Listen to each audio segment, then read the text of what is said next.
This is Jocko Podcast number 514 with me, Jocko Willink. On 18 July 2006, Lieutenant Blackstone's platoon was conducting census operations in Tamim when they came under a sustained enemy attack. In the initial barrage of gunfire, a bullet ripped through Staff Sergeant Michael Muir's thighs. Pinned down behind a 5-foot wall surrounding the water tower in Tamim, the platoon laid down a furious gauntlet of suppressive fire. Lieutenant Blackstone and Specialist Anderson realized that Sergeant Muir was unable to move and lying exposed in the street. They ran out under the hail of enemy fire and pulled Muir to safety. Next, Blackstone and his men attacked from their base of fire and aggressively assaulted the enemy-occupied building that was the source of the hostile fire, only to have the enemy slip away. Such was the nature of the battle in Tamim against a lethal foe who knew the terrain and would not stay and fight. And that right there is a little excerpt from a book called Ramadi Unclassified, which was written by Colonel Anthony Dean, and it is one paragraph from that book, and it's about a 400-page book, and it gives one small example of the incredible heroism that was displayed by troops on the ground in Ramadi on a daily basis in 2006. And that particular unit was Team Dealer, the Death Dealers, Bravo Company, 2nd Battalion, 6th Infantry, 1st Armored Division. And this is a company who suffered immense losses during that battle. And yet, they never hesitated. They never backed down.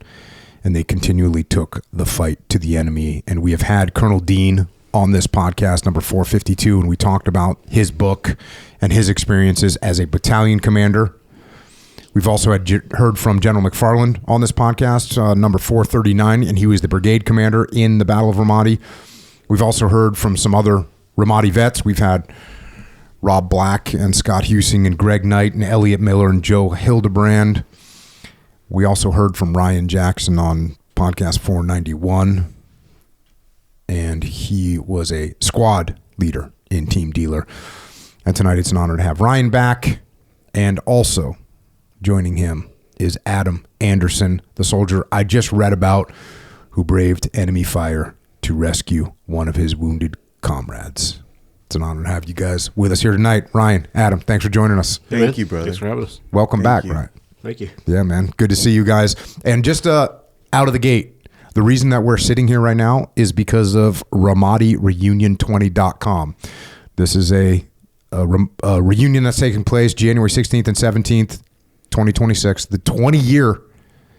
20-year anniversary in Fort Bliss, Texas. And we got a bunch of soldiers, sailors, airmen, and Marines that are going to be coming to this event. So if you knew anybody that was attached to the 11AD for a day, for a week, for a month, for the whole time, and they served in the Battle of Ramadi, check out RamadiReunion20.com. If you know anyone that was killed there and their families might want to go, tell them to check out RamadiReunion20.com. We're trying to get as many people down there as we possibly can.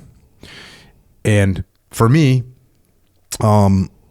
getting you guys on here, we were just, before we even hit record, Adam, you were talking, you were saying like, you like hearing from grunts on here. And I was telling you like when we looked at you guys and what you guys did every day out there patrolling, and we'll get into it, but you guys were on like an 8-hour cycle, 8 hours on patrol, 8 hours on QRF, which was bound to get called up, and then 8 hours to allegedly rest, but you're actually just refitting and replanning to go back out there. You guys put in so much work over there. It was ridiculous. So it's an honor to have you guys here. You guys are the ones that fought the battle, house to house, street to street, neighborhood to neighborhood. And so it's awesome to get your stories out there. And yeah, like I said, Ryan, we kind of heard your story. If you're listening to this right now, you want to hear about Ryan's background, what he did, listen to episode 492. I'm sure you're going to chime in a little bit. Yeah. But Adam, let's get into your story a little bit, where you came from, a little background before you joined the Army. I was born in East Los Angeles. East LA. East LA. Get some. Yes, sir. Hey, what was growing up like? What was your parents' situation? My parents were pretty good. My mom pretty much took care of me, and my biological father was never in my life. Mm-hmm. So yeah, there's that. And my mom got remarried to my dad. I call him my dad. Mm-hmm. Yeah. So, Sounds like he earned it. yeah, he did. Mm-hmm. Yeah. And what'd your mom and dad do? My mom was a courthouse clerk. Okay. She works right there next to the judge. Well, she's retired now, but she used to work right next to the judge. Okay. And my dad's a tool and die maker, where he was. He's retired now too. Right on. And did you have brothers, sisters? Yeah, I had a brother and a sister. My brother's name is Gabriel, and my sister's name is Francine. They're Older, younger? They're younger. I'm the oldest. Uh-huh.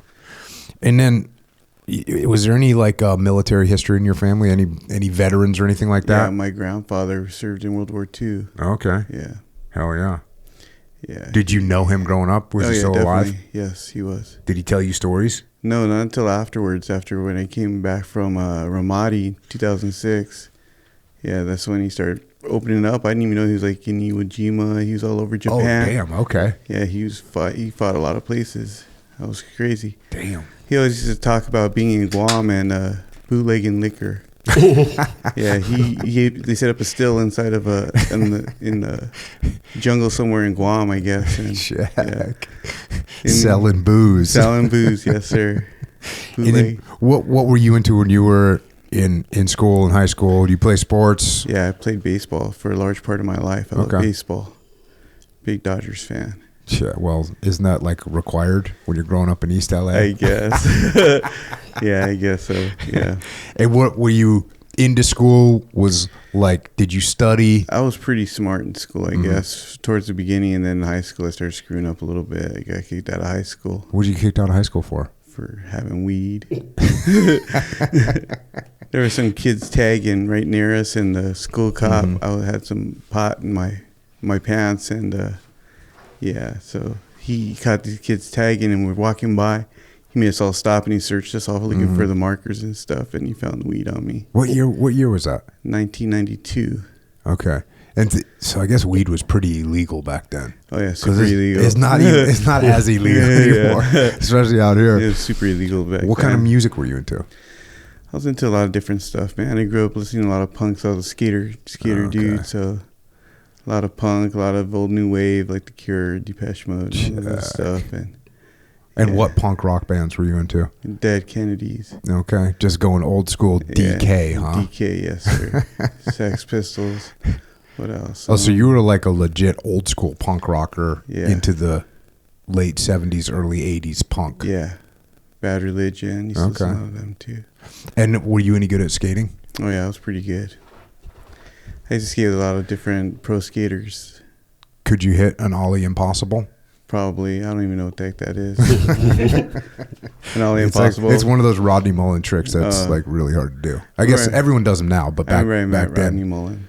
You met him? Yeah, back in the day, he came and did a thing at our junior high. Jack. Yeah, some kind of like exhibition or something like that. And did he encourage you to keep skating, or did he tell you? Yeah, but he's more of a freestyle skater. I was more like a big ramp skater. Oh, you were like a ramp skater. Yeah, I used to like riding big ramp. Jack. And what about? I know that your future in the future you do tattoo art. So was art always something that you were into? Definitely all my life. Beyond just tagging school property? That wasn't me that was tagging the school property, bro. You're innocent, bro. Yeah, I'm innocent from that. Yeah, that wasn't me. But yeah, art's always been part of my life. I've always been a really good artist, even from a young kid. And did you something you naturally were able to be good at, and then you practiced? Did you just... No, I was always pretty good at it. My uncle Greg, he was a good artist, and he kind of motivated me. He said, man, you can't draw like me. And so I draw exactly like him. And that's what kind of motivated me. Yeah, By telling me I can't do something, I proved him that I could. I looked at your tattoo artwork online, and it's freaking badass. Thank you. Like, it's freaking legit. Like, you're highly skilled. Thank you, sir. Now, as you're going through high school, I guess before you get kicked out, or once you get kicked out, like, did you have a plan in life? No, not really. Well, I was supposed to join the Navy. My buddy Eric and me were going to join the Navy. and I ended up getting that bust, and so that screwed up my Navy chances. He ended up joining the Navy though. Okay. So you were going to join the military. Yes. But then you get busted, and now you go down to the recruiter, and they're like, "Hey, bro, sorry, you got a record, son. Yeah, so, you ain't coming here." And so then what'd you end up doing? I ended up selling my records, and I ended up starting working for the city of Pico Rivera. Doing what? As a public works worker. Okay. And how'd you like that job? It was all right. It was okay, I guess. It was just a job to me. How long did you do it for? I did it for about 2 years, 3 years, something like that. And then I became a union fire sprinkler fitter. Okay. Yeah, and that's what I did for the rest of the time before I joined the military. Yeah. And how'd you like that job? I love that job. You're working hard. You're getting a sweat every day. Yeah. You see the fruits of your labor each day, definitely. which I always like jobs like that where you can actually see what you did. Pass by buildings nowadays, and I'm like, yeah, I did all the fire sprinklers for that. Check. I built the risers for that and all that stuff. So where are you on September 11th? What are you doing? You must. I was hanging pipe. Job, I was doing a Costco. We're building a Costco right there in La Puente. And yeah, I remember that day because I remember my foreman running up to us and going, "Hey man, plane just hit the tower." And we're like, "What the heck?" And then he came running back and he's like, "No, the plane's hit the tower." So we're like, "Oh man, terrorist attack." And I remember being really, really heartbroken about all that stuff and seeing all the people die. But then afterwards, like I'd come home from work and I'd sit down and watch TV, turn the news on, and I'd see soldiers fighting for us. That's what motivated me to join the military. What year did you actually join? 2003. So did you know what you wanted to do? I wanted to be infantry. I wanted to go and shoot some people. But that's what I wanted to do. But I wanted to try. No lies detected. I was I was really trying to get the Tower of Power. I wanted to go Ranger and Special Forces, but I just never got that far. Yeah. But so did you go? Did you have the opportunity to go infantry right out of the gate? No. They wanted me to wait like 3 months. But I wanted to join right then and there because otherwise, I don't know. I just wanted to get the hell out of the East LA, you know. So yeah, no. So they offered me a job being a combat medic. Said I could go to the infantry right then and there. So like, all right, I guess I could help some people out. Boom, just like that. How long did you have to wait before you left for boot camp once you told them you'd go combat medic? It was super quick, like a week. Oh, it damn. was. Yeah, I was gone. And this is because your records were juvenile records of you getting rolled up for weed. I had my juvenile record sealed, so. Okay. Yeah, so that way I was able to join the military. Check. So now you're a 20. I was 28. 28-year-old man, and you're going to boot camp. How was that? It was pretty strange. I was an old man. Oh yeah, you must have been like literally. But I was outrunning all these young kids, man. How were you? Were you always in good shape, or did you train for boot camp? Or I what? trained for boot camp. I trained for it, so I was already starting to work out, and the recruiter took me out to go work out and stuff. So I was getting back in shape. Check. Yeah. And then, how was boot camp for you? I mean, it was pretty cool. Yeah, I loved it. I went to Fort Benning, Georgia. So yeah. When you say you loved it, there's most people don't say they love. I loved all the training, man. You just got me motivated. I was super motivated. Yeah. And you didn't have any issue with like, here you are, an old punk rocker. Did you have tattoos at that time? No, I didn't have any tattoos at all. So you were clean slate. Yes, sir. I was. So mentally, you were a punk rocker, but no one could tell. Yeah, so absolutely. You were able to slide under the radar. Yep. Well, what about mentally when these people are yelling at you and barking orders at you and stuff like that? You're like, oh, it's all good. Stuff. No My factor. dad, it was nothing. No factor. I just kept telling myself like, this is nothing. Yeah, no factor. Exactly. And then from there, when do you go to medic school? Right after boot camp. We went to 9 weeks of boot camp at Fort Benning, I think it was. 9 weeks, and then went straight to San Antonio, Texas, to Fort Sam, and that's like 4 months. Okay. How was that school? Did you feel looking back now like it prepared you for what you were going to experience? Not at all. I mean, kind of. I mean, the trauma was not really on point there. Kind of learned it on my own. It's pretty early too. Yeah. This is still 2003 when you're going through this. Yeah, when you think about the medical advancements that we made as far as combat trauma between 2003, 2004, 2005, like yeah, definitely, we got so much better. And It's weird too. Like for special operations medics, they go to a school that's like a year and a half, 2 years long. Oh yeah, definitely. It's a lot, and they're very prepared, for what they're going to be doing, especially nowadays. I was pretty confident in my skills though. Good. Yeah, definitely. Because I remember when they started implementing like TCCC. You remember TCCC? Yeah. But I also remember when they didn't have TCCC. Yeah, me so too. like all these basic things of like how to put on a tourniquet, those fundamental, what we think now is the absolute bare bones basics. We did not know that. Especially I can go back to the early 90s. Like in the early 90s, what we learned about combat trauma was shit. Definitely, it was shit. It was like, hey, give the guy an IV. We spent all this time practicing giving IVs. Oh yeah, definitely. Like, under a poncho with the red lens in our teeth, giving someone an IV. Yeah. But we never practiced putting on tourniquets. And we would even, at that time, we would talk about tourniquets, and it would be like, you'd be like, if you need a tourniquet, you can make one with your belt. Like that was the extent of tourniquet training.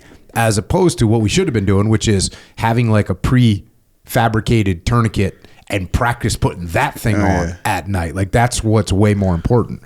So you go to the 4-month school, so this is now 2003. Like, you're feeling pretty good about the combat trauma medicine training that you're getting? I thought I was at first, but my confidence got a little bit more when I went to Iraq, my first tour in 2004, 2003. Yeah, in 2003, beginning of 2004. Yeah. Did you go from medic school to AIT? No, medic school is our AIT. Oh, that's what it is. Oh, that's your advanced training. Okay, got it. So then where you go? Germany? And then I went to Germany. Yes. And this is where you guys meet? Yeah, same year. Yeah. Right on. Same deployment. So you he guys was already there. I ended up showing you'd up. been there for a little while at that time. And how was when you get with your unit, how much time did you have to get prepared to go to Iraq? I think it was a couple of weeks once I got to Germany. Yeah, they just rock and roll, man. They just ship you out. So I was in Germany for a couple of weeks. I got to meet my brother. My brother was stationed in Ramstein, so that was pretty cool. And what was he, Air Force? Yeah, he was Air Force. Oh, sweet. So you meet up with your brother. How long had he been in the Air Force for? Oh, he'd been in there for a minute already, a couple of years. So you're the new guy, but you're heading over to Iraq. Yeah. How'd you feel about going into Iraq in 2003? I was kind of nervous at first, and I was really pumped up and motivated. I just wanted to go and help our soldiers. I was ready. I felt very confident in my skills at the time. So, yeah. And so when did you deploy to Iraq? What year was it? Was it 2004? It was. Or was it still 2003? It was end of 2003. Okay. Beginning of 2004. Yeah. So it took us a while to get out there because I hadn't been set to a unit yet. I was just knowing I was going to be in part of 2-6 infantry. Mm-hmm. I wasn't sure which platoon or which company or nothing like that. Mm-hmm. So we go out there, and I remember us landing in BIOP. Mm-hmm. I remember going to Kuwait first. Sorry. Mm-hmm. We were going to Kuwait, and I remember seeing the tower all shot up and stuff. Mm-hmm. I was thinking like, man, that's crazy. And then we flew into Iraq in a BIOP, and I remember walking that night, the very first night, walking towards to go take a shower, and these rockets go flying over our head and popped like 100 meters in front of us. I was like, God dang, we ain't in California anymore. I was like, what the hell?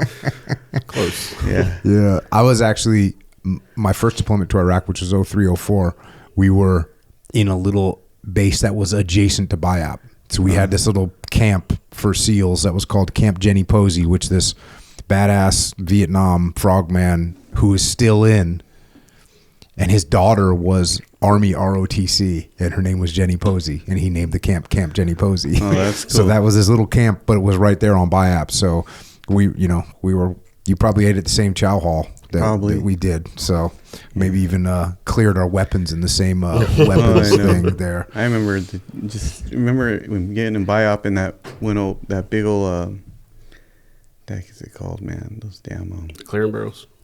No, not the clearing barrels. The hangar. Oh yeah, it's all blown up and stuff. Yeah, it was all collapsed down. Those big bunkers. There were some hangars that were like bunkers. Yeah, they were super like concrete, right? Like big ass thick concrete bunkers. And some of those you could see had been hit with some munitions that were pretty specific, meant to take out those things. I remember seeing that in TQ too, right before we went to Ramadi. Remember that? Yeah.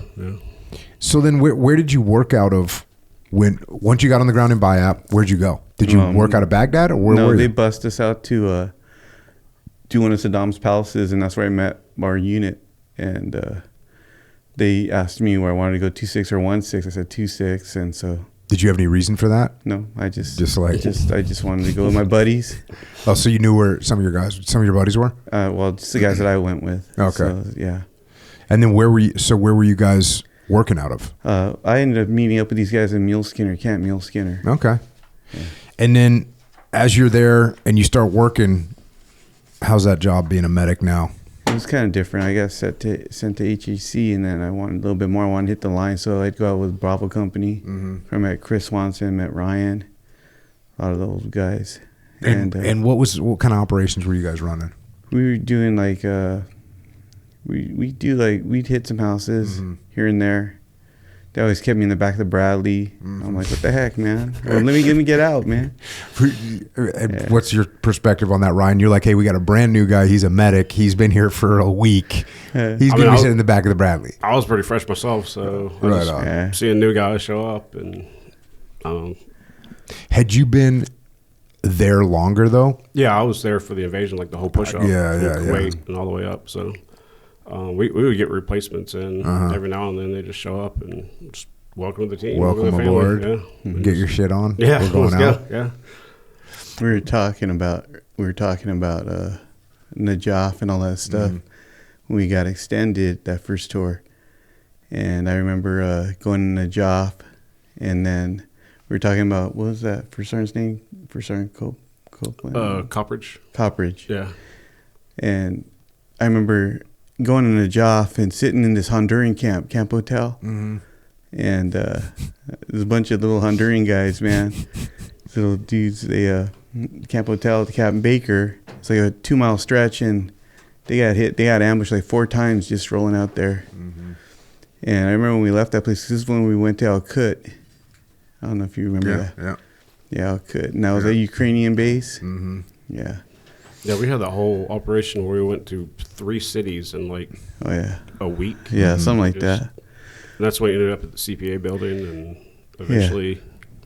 The CPA in Najaf?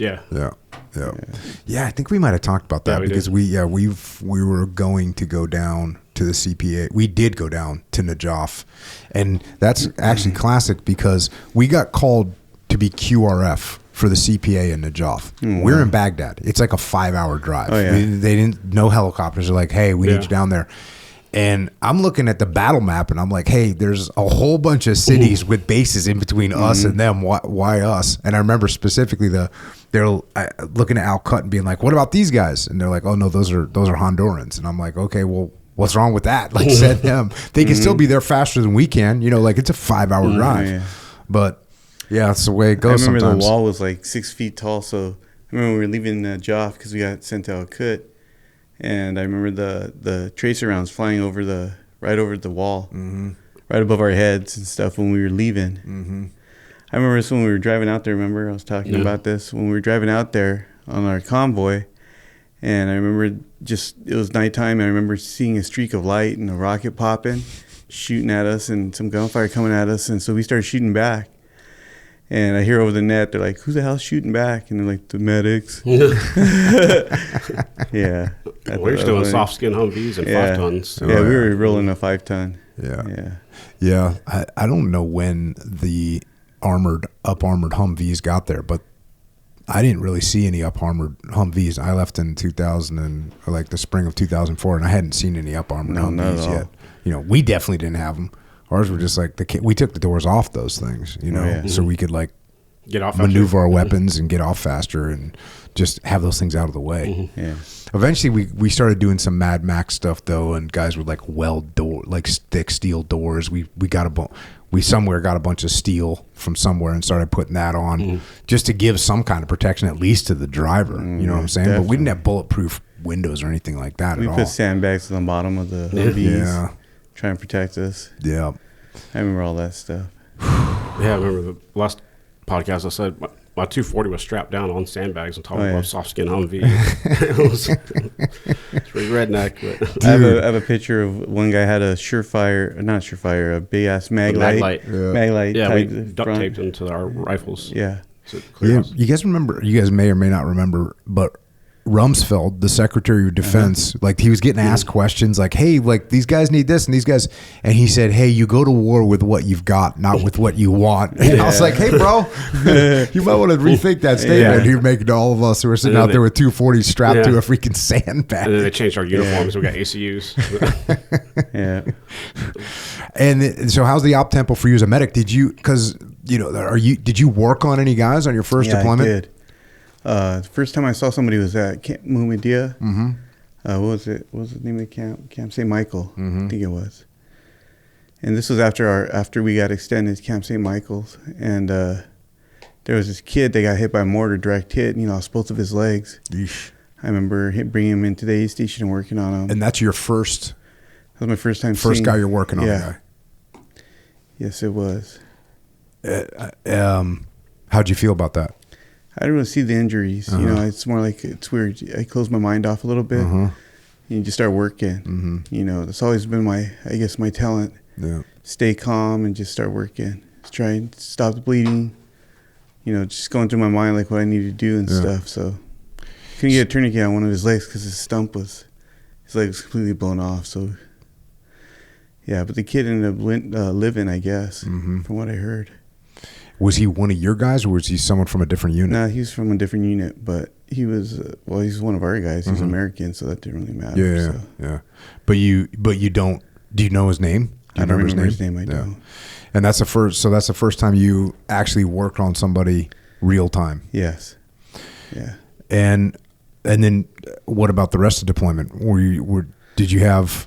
Well, we had more 17 unfortunate guys. opportunities. Yeah, we had 17 guys go down in a mortar attack because we were sitting in a basin and 2 miles out of Camp St. Michael's. That place, they were always mortaring us. Every day, like almost. They dropped 9 mortars on us like within like a minute. Damn. On the same spot, and these guys were out there doing sandbag detail. And we had 17 guys go down, 3 critically injured, and we were just pulling guys in and started working on them. So how many medics did you have with you? Like, how many of you are there? There's like one of us per platoon. Yeah. Okay. What was it you're saying this morning? The most Purple Hearts since World War II? That's what I thought, yeah. They said that our unit had the most Purple Hearts since World War II. No kidding. At that moment. At that time. Yeah. Yeah, Mumadia. There was like Mumadia and Ahmadiyya or something. But they called, that was the original like Devil's Triangle or something. They ended up, they would say like Fallujah. They ended up saying it about somewhere else too. But in that time frame, like that's south of Baghdad, we go down there and it would be bad. It would always be definitely jacked up. Yeah. So the guys got mortared. You take 17 casualties. Yeah. You're working on as many as you can. 3 of them were critical and the rest of them weren't as bad? They weren't as bad, but they still were all shook up, They had some pretty bad wounds on them. Yep, and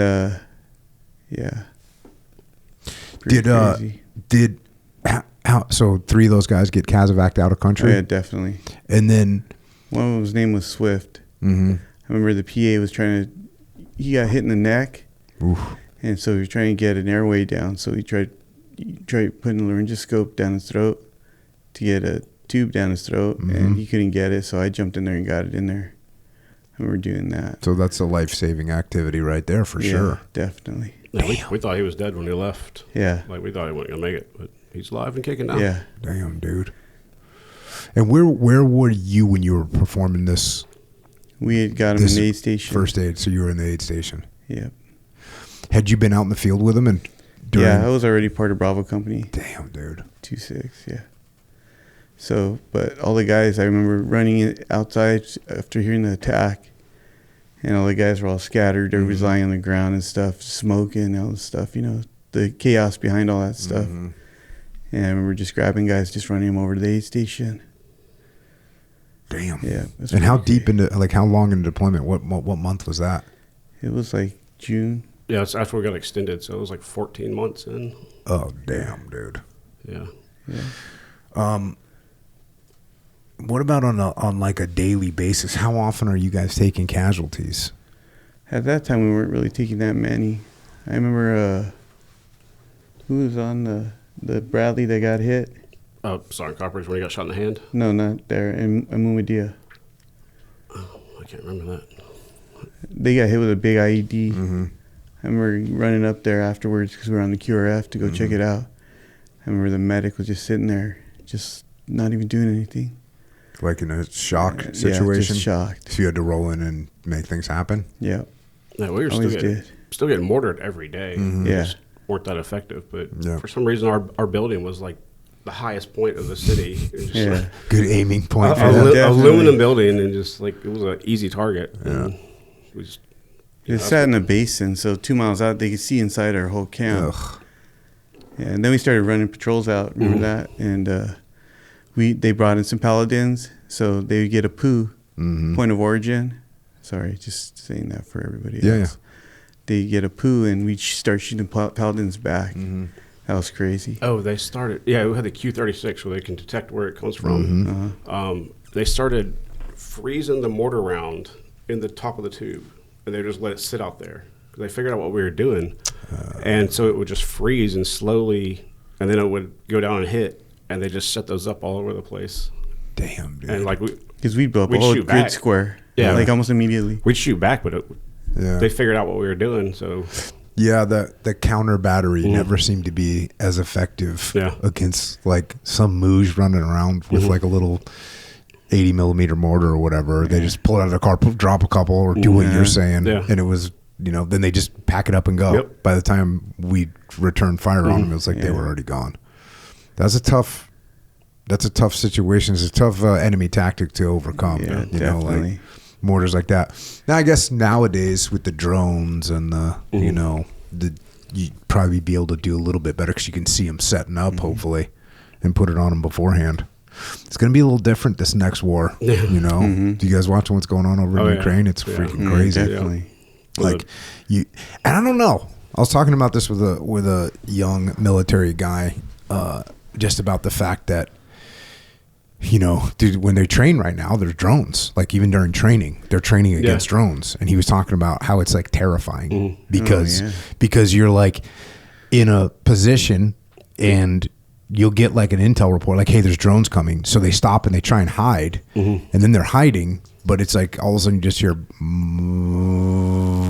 They have thermals. Yep, and they just know where they are. And they have the drones that watch what's going on too, just so they can film it for propaganda too. Yeah. Like I watch clips of that stuff. Like dudes just hiding in a foxhole and just dropping munitions out on top of them. So as I was talking to this young military guy, I was like, "Yeah, that's terrifying." And I said, I was thinking about for our generation, it was like there's no indication whatsoever.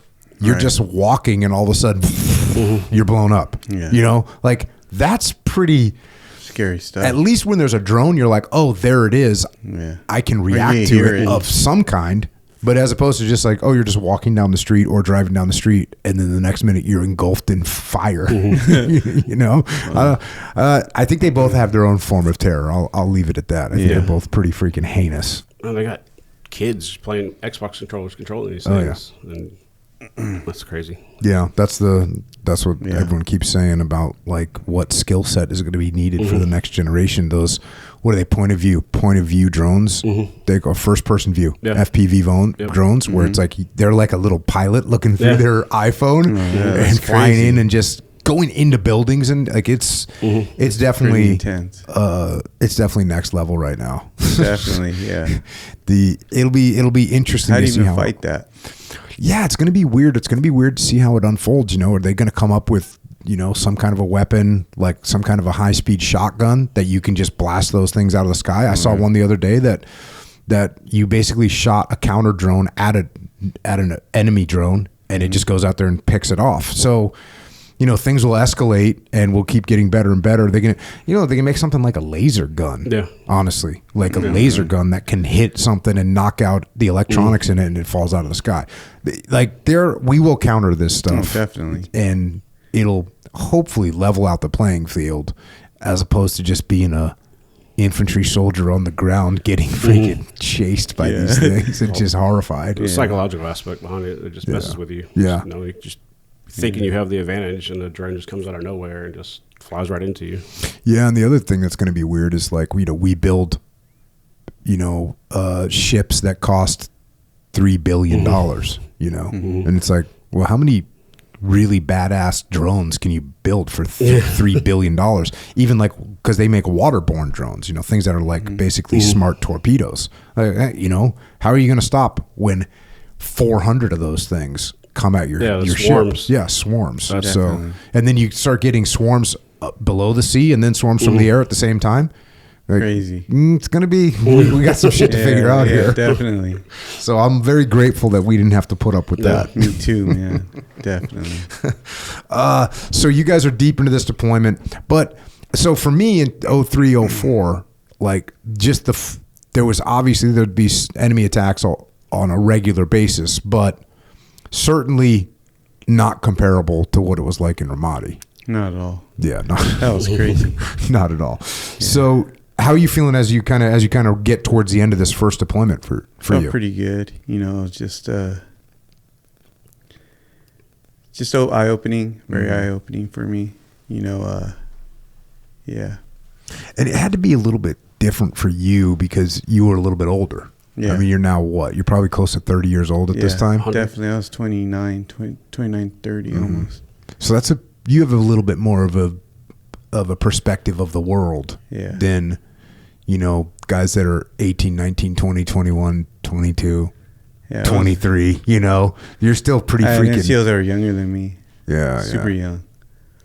But everybody was pretty cool with me, and nobody ever believed how old I was when I tell them. Like, no way. I'm like, yeah, I'm 29, bro. Yeah. So as you're wrapping up that deployment, are you thinking that the Army is going to be something you do for a long time? Oh, definitely. I wanted to be a lifer. I wanted to be in there as long as I could. Obviously, it didn't go that route, but yeah, I tried. I only lasted almost 10 years. So, check. So, how was a reintegration when you get back to Germany? It was pretty fun, I guess. I mean, he talked about it. Yeah, because we all got drunk. Everybody was getting all loaded. Yeah, we ended up going to that stupid that gym. Oh, for like to decompress you guys or whatever. Yes. Yeah. And they're like, oh, do you have any nightmares? No. Do you feel scared? No. Do you react? Are you short tempered? No. Just want to get out of here. Can I go to the bar? Yes. Yeah. Remember all the guys hitting all the bars and strip joints and all that stuff. Our community was really, really small. When we left, the whole place just fell apart. So we came back, like we were wild. It was like kings of the world had returned. Yeah, we wilded out. And you guys had been gone for what? Was it a 14-month deployment? 15-month deployment? Damn, dude. Yeah. I was only there for like 7-8 months. So when you guys get back, you guys begin another workup cycle, start training again? Yeah, we ended up doing Grafenholzfels. Back to back. Yeah. I never even got to go to like Oktoberfest or nothing like that because we were always training. Yeah. Dude, you got gypped. Yeah, I know. The Army should have to. 4 years I was there. They owe you, man. Yeah, I know. You should get some more VA pay for not getting to go to Oktoberfest. Oh, yeah. While in Germany. I used to travel everywhere because we used to celebrate German holidays too, just like almost every weekend. So we get a 3-day or 4-day weekend every other weekend. And so you got to see Europe a bit. Yeah, definitely. We used to have a thing where we'd buy like a case of beer, a bottle of liquor, and get on a train and drink it until it ran out, and then we just get off wherever. I was tattooing there too, so that used to pay for all my trips. Oh, so this is when you started your tattooing? Yes. How'd you get into it? Well, when I was in high school, one of these guys, he's an old cholo guy, got me into it. And so... But you didn't have any tattoos yourself? Not at the time, no.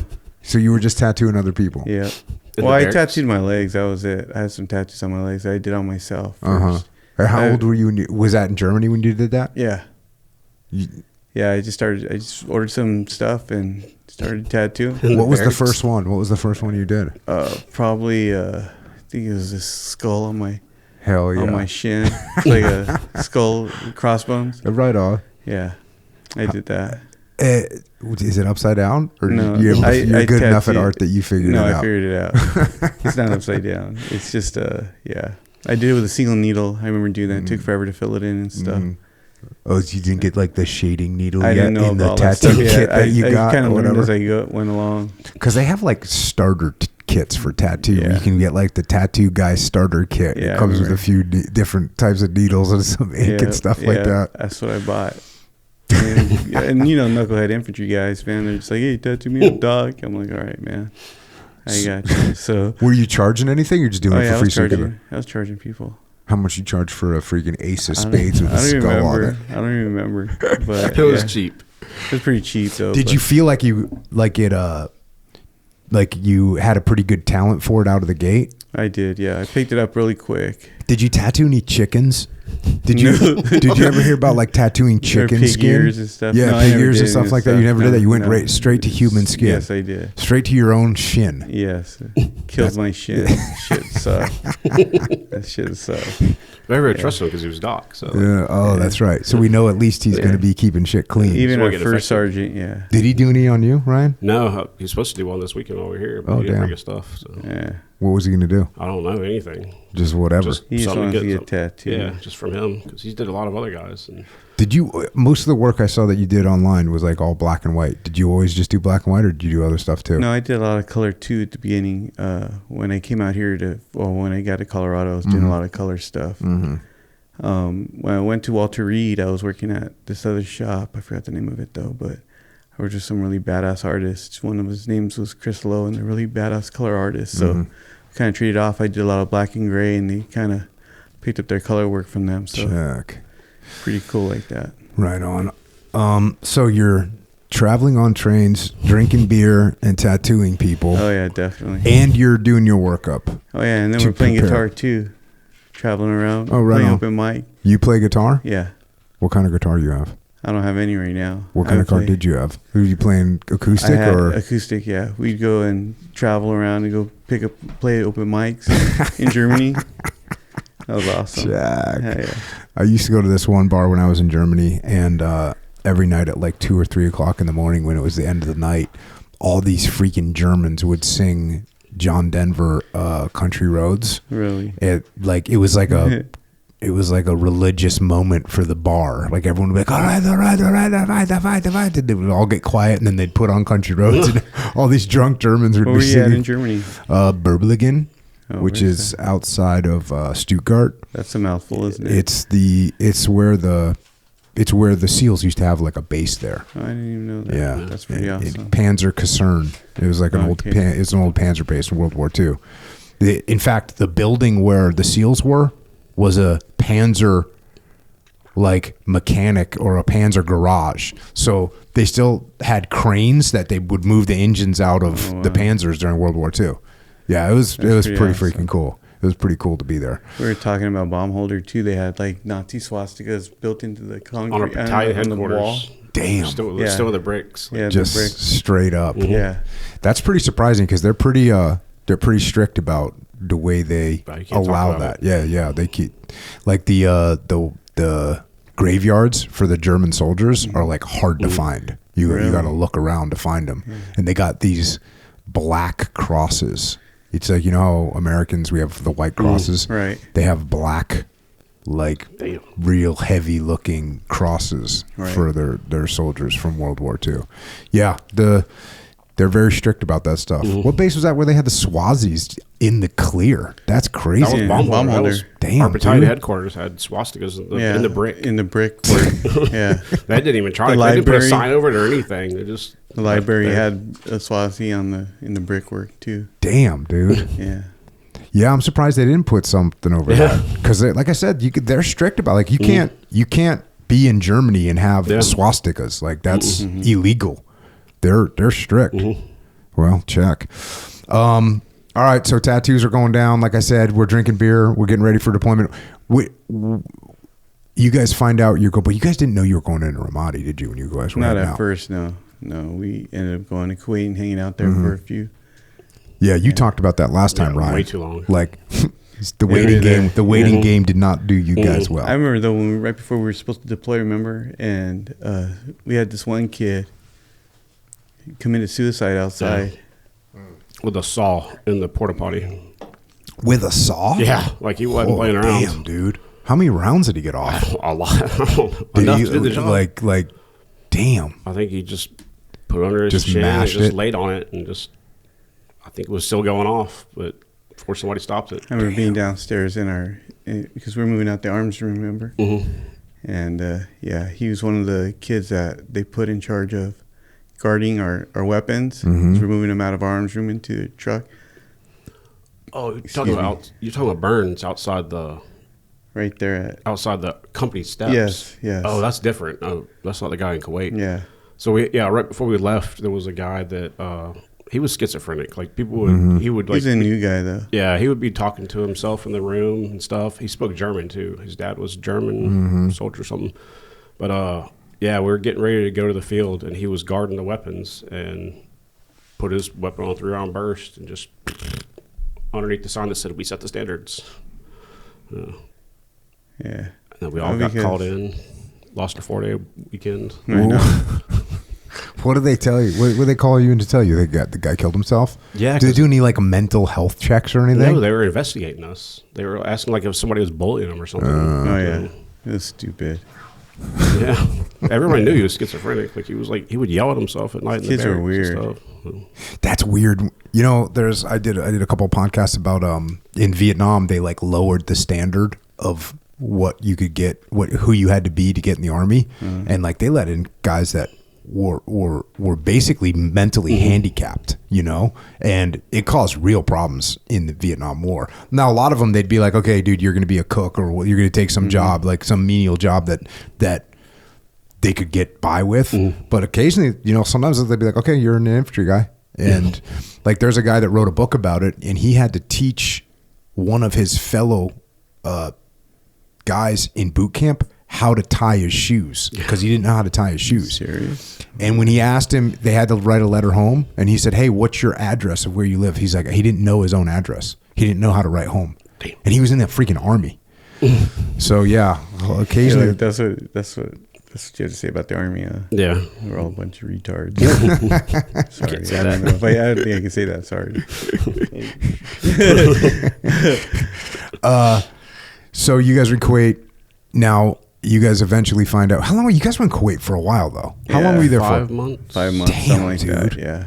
That's a long time to be sitting around. Yeah, that's what I said Yeah. last podcast. Like people wanted to go to war. Yeah. Like young soldiers like wanting to go to war. It's better than sitting in Yeah. Kuwait. No, really, definitely. it really was. Yeah. It was boring. We would walk like a clique to the chow hall. We had to wear all of our gear because we were acclimatizing. Mm-hmm. So we had to wear all of our gear, to chow hall and back every time, and Yeah.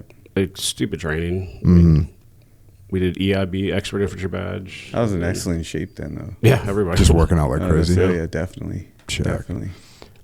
Eventually, you guys hear you're going up to Ramadi. Now you went up on an ad. Didn't you go up early? Yeah, I went with Colonel Dean and Captain Linson. So you're back still in Kuwait. What are you hearing when you're back in Kuwait, Adam? Not really much. We just knew that we were going to like this crazy city, and I guess what was his name? Zarqawi. Oh, Zarqawi. That's Zarqawi, That's yeah. where he was running that city at the time. Yeah. And he got killed. Yeah. Yeah, and so I was like, wow. So this is right after Fallujah too. Mm-hmm. So they were telling us that the city's really crazy. We're going to expect to see a lot of casualties on both sides, I guess. But Did you believe that, or you just like, oh, it's definitely. another hype speech, or you? Oh no! Actually I was knew? preparing myself and my Check. guys to deal with that, training them all up. We were all training up really heavy. Mm-hmm. I was going through my old my old combat scenarios, and stuff, and trying to. Because by that time, I guess our military, our medical knowledge had grown up a lot. So Yeah. a lot of things have changed. So we got like those Israeli bandages. Mm-hmm. We got stuff like that. We got tourniquets, the cat tourniquets. Yeah. Yeah. So you were training your individual soldiers to be Yeah. able to work on each other. Yeah. Yes. That definitely, like I said, we went through TCCC, which was our kind of, is it a 3-day course or something like that? Something like that, yeah. But my guys used it to save lives, like 100%. So Yes. that's awesome that you did that with your guys as you were getting ready to go up Definitely. Training all these guys too, all the infantry dudes. So yeah, there. Yeah, that's freaking that was epic. awesome. you guys get up there. I'm going to read a little something from Colonel Dean's book of when you guys get up there. He says, as we formed up for the transfer of authority ceremony at 0700 on the morning of 7 June, we had 3 soldiers dead, 6 very seriously injured, and 2 more wounded in action before even taking over. So just to explain that to civilians, when you go in to a new area of operations to take to what relief in place is what it's called. Basically, someone's going to leave, like a group is going to leave, and a group is going to take their place. And so the group that's there, another group comes in and take their place. You do left seat, right seat. Yeah. Like basically you go out on some patrols with them to familiarize them with the area of operations, what the enemy TTPs are, what to watch out for, how the area functions. And then the people that have been there leave, and now the new unit takes over, and that's called a transfer of authority. So by the end of the transfer of authority, just by the end of that transfer of authority, the day that you guys are supposed to take over, you already had 3 soldiers dead, 6 very seriously injured, and 2 more wounded in action before you even start your time on the ground in control. So imagine that, this is just like the worst case scenario. Definitely. And I remember it very clearly because, we actually went, like Colonel McFarland said, can you go and talk to Colonel Dean? Just like see what he needs, see if you can help him. And that's exactly what we did. But, we went into his office and it was like, here's a guy that is looking at another 8 months, a year, who knows how long, to be in this area of operations, and he's already taken, lost 3 guys before that time clock even starts ticking. Right. What do you remember about the turnover there? I remember ECP3. That was pretty crazy. I was in a Bradley at the time, and I remember we saw the explosion go off, and we're like, what the heck was that, man? So we're looking at the portholes and stuff, and you see all the smoke coming up, and we're like, come on, let's get out of here. Let's go help them. Because we heard it was our guys that got hit, or the MIT team, Sergeant Garza and Sergeant Reinhardt were on there. So we're like, we got to go help our guys, Finally, we got the okay, so we ran out there, and I remember hopping out of the Bradley and running up, and this one Iraqi dude was shot in his thigh. I remember helping him out, and then I remember looking up and seeing this lieutenant run out of his vehicle. He got shot right in the back of his calf. The front of his calf got blown out. And I was just like, man, this is crazy. I remember Sergeant Reinhardt, he was pretty cool, man. He was a good dude, but I remember him they got hit when they were sleeping. And I guess this big old truck came rolling in there and just exploded on them. I remember getting an award too because I helped with the crispy critters, the Iraqi guys. There's like 8 dead Iraqi guys, so I helped. Like burned in a they were in a vehicle, or were they on the in a barracks or something? They were in barracks. Yeah, they were gone. But Sergeant Reinhardt, I remember him going over this embankment, shooting, all pissed off at these guys. I remember looking at him thinking, man, this dude's badass, like, yeah. But I remember Colonel Dean over there shooting. Yeah. Sergeant 4. It's interesting reading this book. It's like, hey, is that the best spot for a battalion commander to be in? I know. Nope. But guess what? The enemy doesn't care. The enemy doesn't see that you're a lieutenant colonel or you're a private. Like they're going to do something, they're going to do it. And you got to react to it. I remember my platoon sergeant telling me, Doc, tell Colonel Dean to get down, stay down. I was like yelling like colonels. I'm like, sir, get down. He's just like, he's over there smoking his stogie. Yeah. Yeah, that's awesome. So as you guys are taking over, how did you feel? Here you are.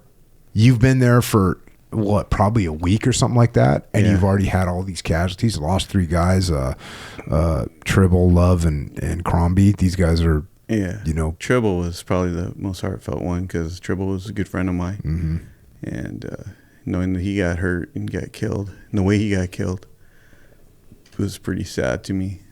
I'm glad. What made that one particularly hard? Well, just because we were just good friends, we'd always be boxing in the back of the Bradley and stuff, just being stupid, all of us, just the camaraderie that you build with all the soldiers. I guess we call them each other a team. We were like a team too. So, I mean, yeah, it was just pretty sad. So you got like Colonel Dean with the burden of having all these soldiers and thinking about, hey, I'm gonna lose more of these soldiers. Yeah. And then, but for you on the front lines, your burden is like, hey, I'm gonna lose my friends and I might die myself. Yeah, definitely. The way I felt was like, as long as you give up to the fact that you're probably gonna die, you're better off. Once you resign to that fact, then you kind of kick ass. You do your thing.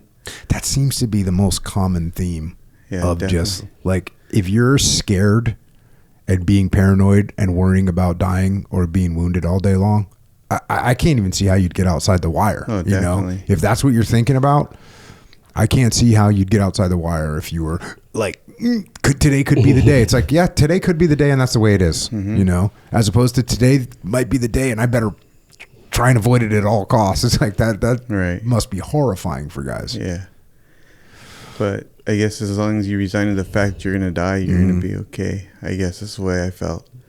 I mean, and I was just wondering, like who's going to die today or something? Because we were in contact every day. Almost. It seemed like that. I think they said we couldn't be in one spot for more than 13 minutes without getting attacked. Oh, yeah. Like, So they just kept it moving, keep it moving. Especially during our day patrols.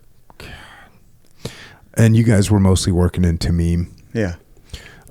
So we talked about it with Ryan, but what did a day look like for you? Normal day. Kind of like Warfare, the movie Warfare. Like that's a Monday for us, kind of deal. Yeah, it was crazy, man. I loved a lot of good times, a lot of bad times. The good times were like when we get in firefights, we jack them all up and leave them dead. That was a good day. But sometimes our guys got hurt too. Yeah, I lost one of my best friends, Christopher Swanson, out there. And I went through 2 squad leaders in 1 week. How'd that happen? Michael Muir and Swanson. So Michael Muir is the guy that you dragged out of the street, but he was wounded and he's going home. Oh yeah. Well, he got shot. It was weird.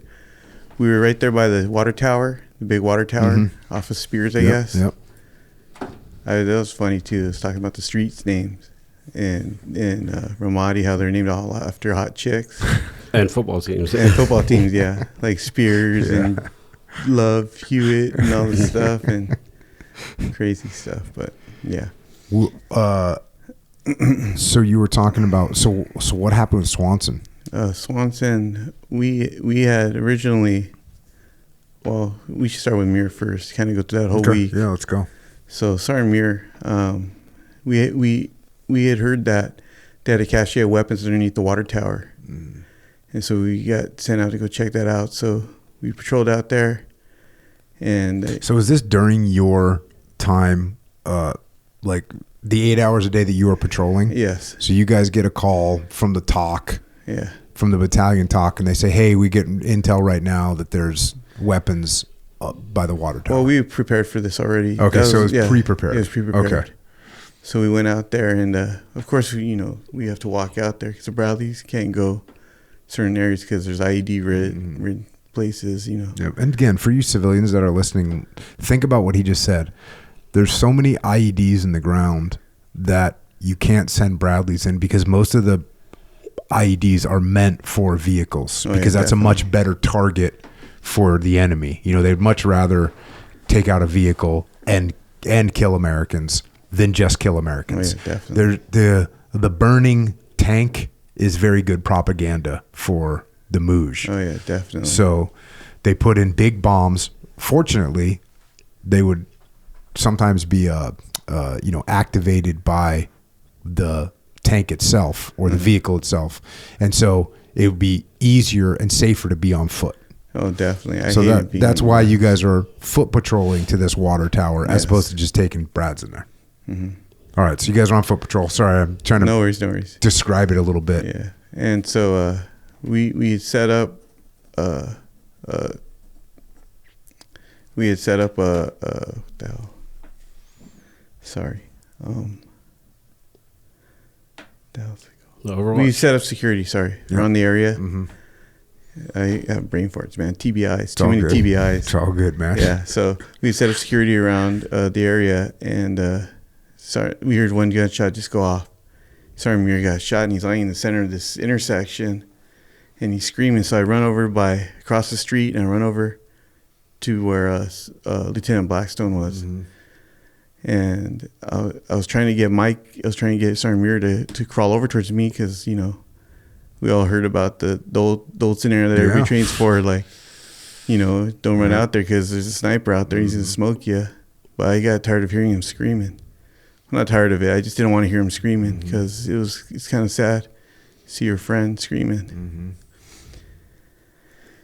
Yeah, I kept trying to get him to crawl towards us, and he couldn't. So I was like, and I remember seeing the bullet went in his left eye and opened up a big old hole in his inner thigh, went underneath his right nutsack, came out the back of his butt. But I didn't see that he was shot in the right leg. I was just worried about the big open wound in his left thigh because I thought it might have taken out his femoral or something. But there wasn't hardly any blood, so that's a good sign. Yeah, definitely. So I just told Lieutenant Blackstone, I'm like, hey man, I'm gonna run out there and snatch him up. I'm not gonna leave him out there. So I yelled out to everybody pulling security. I go, just run out 360, just gunfire, man. Just cover my ass. Mm-hmm. So as soon as I hit that ground, I started running, started zigzagging. I'm like, my head, I'm thinking, please don't shoot me. And bullets started snapping at me right off the bat. And so I just kind of zigzagged, and I slid on top of him, and I grabbed him by his IBA, and I told him I'm going to get him out of there, and I just dragged his ass. Hell yeah. And then Lieutenant Blackstone and our interpreter helped me out the last few feet as I got him over to the corner where we were at. I got him under some cover, and I started working on him immediately. Mm-hmm. And I remember everybody screaming, all the chaos that goes down when your brothers gets hit. And I'm just trying to yell at everyone, like, everybody shut the hell up, like, I got it. I got this. Don't worry about him. And so they were trying to call in our support element. So we had a couple Humvees roll up. And I'm trying to ask guys to help me get him up. And some of the guys were kind of like, you can never really tell what goes on in people's minds. Mm-hmm. This was the first time, though. I remember Sergeant Randall was like apologizing. He's like, man, I'm sorry. He's like, because some of the guys weren't listening. They were just standing around watching me work on him, trying to get him up. I got a tourniquet around his leg, and I packed his wound up with Acrylex and wrapped it with an ace wrap. Yeah, and then we threw him in the back of the Humvee, so his legs are all up. With Humvee's a big old hump in the back. His legs are all up there, and I'm on top of him working, and we're driving down Spears, just racing, and Molnix is just dumping rounds, trying to clear the road for us. But yeah, it's one of those moments that we can't talk about. Sorry, but yeah. And back to Charlie Med. Yeah, and that's when his lips started going cyanotic, which is blue. Mm-hmm. He was going into shock really bad. So, and I always used to try to make my patients like laugh a little bit. So he's like, bro, I think I'm shot in my other leg too. So I started doing a blood sweep on him, and my finger went in a bullet hole right below his nutsack. I go, well, I got bad news. I got some good news. I go, which one do you want to hear first? He's like, the bad. I go, yeah, you're shot. But the good news is both your twig and berries are still there, man. So he starts laughing. So he kind of brought a little color back in his face. Yeah. But yeah, and then we get a Charlie Med, and they're pretty tight. We called it in already, so they were already waiting for us, and we got in there. And I remember the crew, all the medics running out there with the litter teams and stuff, trying to pull him in there. Mm-hmm. And I remember getting out of the vehicle, my hands were covered in his blood. I'm like, man. I asked one of the medics, I'm like, hey, do you have any place where I could clean off my hands and stuff? And they're like, oh yeah, come over here. So, and then I get called in. I had a hot weapon on my chest, my M4. I still, ready to rock. And they're like, hey, he wants to talk to you for a minute. And so I was like, okay. So I started walking in. They're like, no, you can't take your weapon inside here. So I'm like, okay. So like, hey, doc, we got your weapon. So I walked in there. I remember seeing all these docs working on him, and he called me over, and he's like, thank you, bro. And shook his hand, and then that's when First Sergeant Shaw was like, hey, doc, you gotta get back out there. You guys are still in an active firefight right now. So I was like, all right, bro, I'll see you after. And that's when we left. And went back out there. You took the same Humvee? Yeah. The Kazovac Humvee took you right back out there, huh? Yep. We finished off our patrol. Yeah. We couldn't even find the enemy after that. No, I'm sure you guys scared the hell out of them. Yeah, probably. I don't know. I hate that. What about that weapons cache? Did you find that? I don't even think so. I don't even think there was a weapons cache there. But yeah. And then that was 18th July. The 20th July, I got wounded. That's where I got my Purple Heart. And would you get blown up? What happened on that one? We were moving right by Jolie, right by the Blue Mosque. Mm-hmm. And we were passing right by there. And I remember walking down the open area thinking, I remember in my head telling myself, hey, pick up your pace, man. You're out in the open right here. As soon as I said that in my head, I started picking up my pace. I look over to my right, and it's like everything went slow motion. I see this rocket skip and bounce and pop. They shot an RPG and it popped in the air. And I remember seeing Raymond and Espriqueta.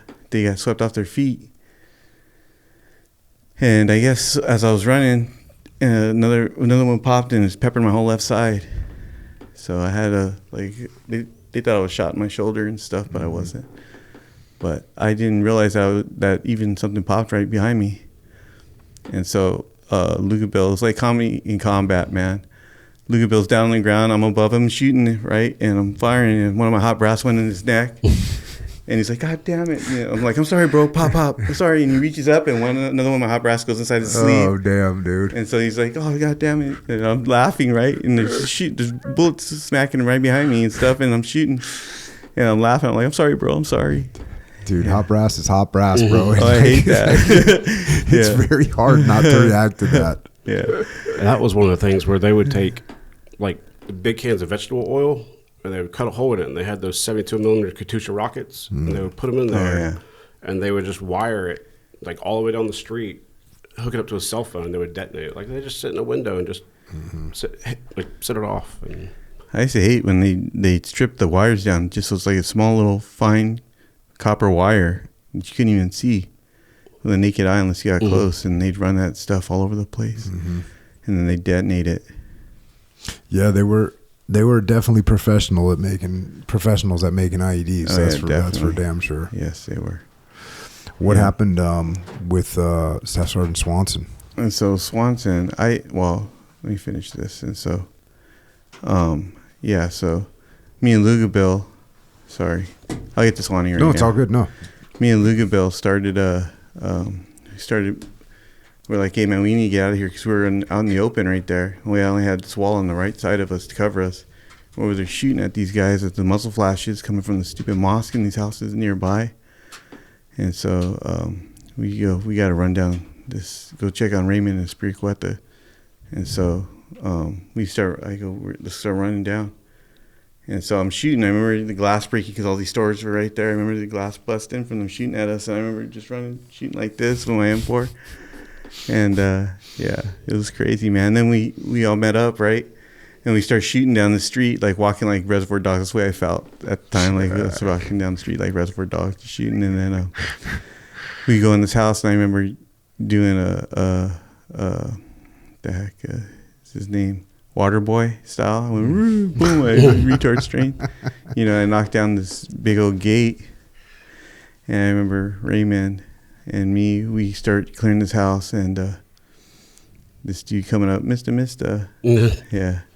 I grabbed him by the hair, and when I grabbed him by the hair to put him down on the ground, I remember all this blood dripping from my arm. I'm like, dude, I'm hit. Raymond's like, hey, bro, you're shot in your shoulder. I'm like, no, I'm not. I started moving my shoulder, and he's like, yeah, you're shot, bro. I'm like, no, I'm not. Whatever. Anyway, so, so at that time, we had done so many rounds. I went through my whole combat load. I had 3/4 of a magazine left. Damn. Yeah. So that was a pretty mean firefight. How did it wrap up? So our support element started showing up, and so we started directing fire, and they started dumping rounds, and then the rest of our squad, the rest of our teams are rolling up, because I thought for sure that somebody was out there dead or dying, you know, because there was a well-planned ambush on us, but we just fought through it as usual. And so that kind of scared them a little bit, because they realized that we won't just, because our SOP at the time was just to blow through an ambush and just keep on rocking, you know, but we take it back to them. Yeah. I think that's one of the very few times we actually got air support and they dropped a JDAM or something Oh, on one of nice. those buildings. I think that's a firefight. I don't know. They did a compass call. I used to hate that compass call. Remember that? They fly the jets, or they try to set off set off frequencies or whatever, trying to set off IDs. Yeah. Flying IDs, but yeah. And so I remember Sergeant Poor, we make it all back in the house, and we're all bumping chests, like, yeah, that was crazy, man. And I was making sure everybody's okay. And I forgot I was hurt, and then one of the guys says, hey, Doc, you're all bleeding, man. What's up? I'm like, oh, yeah, I forgot about me. So I started dropping my gear and stuff. And I remember Lieutenant Blackstone calling it in, and Sergeant Poor, platoon sergeant, on the radio. And he's like, hey, Doc's hit. Doc's hurt. And I remember silence. And then I remember Sergeant Poor coming back like, well, is he going to be evac'd or what? And I remember Lieutenant Blackstone looking at me going, hey, bro, like, what, you be evac'd? I'm like, no, man, let's Charlie Mike this.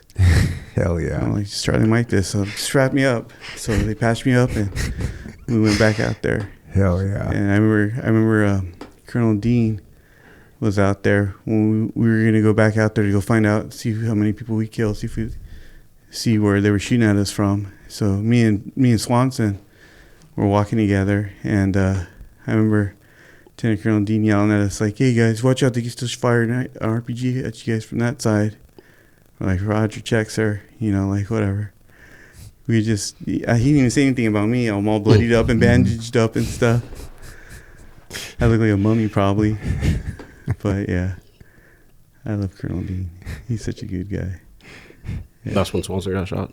No, and then after that I ended up going to this was pretty cool, man, because when we got back on FOB Ramadi, I remember my platoon sergeant and my first sergeant were waiting for us because they knew I was hurt. And I remember I grabbed my aid bag because I never used to go out on patrols with an aid bag because they'd shoot me because they knew I was a medic. So I used to have a trauma pouch that I'd be able to take care of like 4 or 5 casualties. And so, yeah. Anyway, so I grabbed my aid bag out of the back of the Bradley, and we're walking out, and they're both looking at me like shaking their heads like, God dang, Doc, like, what the hell? And I'm like, well, whatever. And I remember they told Swanson, they're like, get him to Charlie Med and get him patched up. And I got sent out. They evac'd me to Anaconda. Oh, okay. Real quick. And then I was there for a day. I remember thinking, man, my wife's going to flip out when she hears about this. And did you call her and tell her what's up? When I got to Anaconda, I was able to. I'm like, I'm sure you probably heard, but I'm fine. I just want to let you know that. They heard about what? Because they were calling her. She get like 3 o'clock in the morning calls. Like, guys got hurt or guys got dead. And so I figured that they'd call her. Nobody called her. So she was all panicked at that moment. I was like, oh, man, sorry. But, yeah. And then ended up flying back to Ramadi. And I went back out on patrol. And 22nd of July was when Swanson got killed. That was a whole shit show, man. We had originally moved into this part of town in Ramadi. I forgot what it was called, but the people there were more they were cool with us. And so we sat down, drank some chai with them. And I remember Christopher Swanson, his family sent a bunch of like kid toys and stuff, like bears and basketballs and soccer balls and all kinds of stuff. So we gave him all this stuff. And we were about to go out to go set up an SKT at the White Apartments. Yeah. Yeah. And so we moved out. I remember Spiriqueta fell in the, you remember the shit trenches. Yeah, shit trenches. Ditch, yeah. Fell in one of those ditches. I don't know how he did that, but they put him back into Bradley and sent him back. And so we patrolled right in there, made it into the White Apartments. We set up an SKT. So we're all set up. And I remember we get the call that they wanted to pull us off that. And I remember telling Chris, I'm like, man, I have a bad feeling about this. Like, bro, this is what we do. I was sitting on the couch, chilling like on the throne. Yeah, for people that are listening, SKT is a small kill team. It's basically a sniper overwatch position that you guys are setting up where you're going to be able to be in a relatively secure position, very relatively secure, but at least you're not out in the open, but you can keep an eye on what the enemy's doing and interdict if you need to. And so that's what you guys were doing. And then you get called to go and do something else. What do they want you guys to go do? I guess there's a possible trigger guy, trigger man. And he was supposed to be in this call center right on Spears. So they call us out there. So we pack up all our stuff. We start moving out. You know, wherever duty calls, we're going to move out to. And I remember thinking in my head, I'm like, man, I got a bad feeling about this today. Mm-hmm. And as soon as we hit Spears, one of the main roads that's riddled with IEDs, this car didn't want to stop. Me and Raymond were in the rear of the pack, rear of the team. So we're moving up this street, and this car didn't want to stop, so we both shot at this car. And so I was thinking, man, this is already starting off pretty bad. Mm-hmm. So we started moving. We move up, and we get to this house where the supposed grid coordinate was, because they had an AUV up there that's watching these dudes, I guess. And we're like, there's no call center here. You know, so we go in this house, and same time, I guess, that there was a couple of guys paralleling us on a stupid moped, mm-hmm. stupid scooters. Mm-hmm. And so, yeah, they were watching us, and I remember going inside and talking with the owner of this house and stuff, and we're like, hey, where's this call center at? And he's like, there's no call center, sir, maybe across the street. So I remember hearing 2 gunshots going off up top, and I called on my internal comms. I'm like, hey, what's going on up there? And Raymond's like, oh, those guys on the bike, I took them out. And so we ended up going, we ended up leaving that house, running across Spears to this mechanic shop. It was a wild goose chase, man. Mm-hmm. The whole day was a wild goose chase. It was just bad. It's a mechanic shop, and nothing's there, and we're all smoked because, you know, you start bounding and running around and stuff. And so we end up going across right back to White Apartments, mm-hmm. right back where we came from. And we went around our squad split in half, and half of us went this way, and me, Swanee, and Lieutenant Blackstone went this other way. And we see these guys walking down the street, and they had like these track suits on that I guess those were the guys that they were talking about. So we snatched them up and pulled them in this bakery. And Swanson and the rest of the squad went across the street, and it was just me, Lieutenant Blackstone, his RTO, and Raymond. And we're searching these guys, and the rest of the squad was across the street. And I remember searching this guy and looking out the front door, and we started taking fire. I remember being all pissed off. I wasn't scared or nothing. I just remember being pissed, like, God damn it, can we have one day that we don't get shot at? That's from what I was thinking about. So I zip tied this dude, and I threw him on the ground. I told him if he moves, I was going to shoot him. But just try to scare him a little bit. And all of a sudden we hear a heavy machine gun. It started blowing through the walls. And so we all hit the deck, and we're lying there. And we're looking over, seeing Blackstone screaming in the radio, "We're under heavy contact," and all this stuff. And I remember telling Roy, I'm like, "Don't you leave me here, bro." You know, it's crazy. And so I remember the internal comms was screaming up. And, yeah, I guess I remember yelling at Blackstone, "Hey, somebody's hurt across the street or something."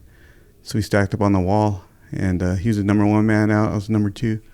And Roy, our RTO, was the number 3 guy. So we went out that door, and we were thinking, if we're going to get killed, man, fuck it. Let's just do this right now.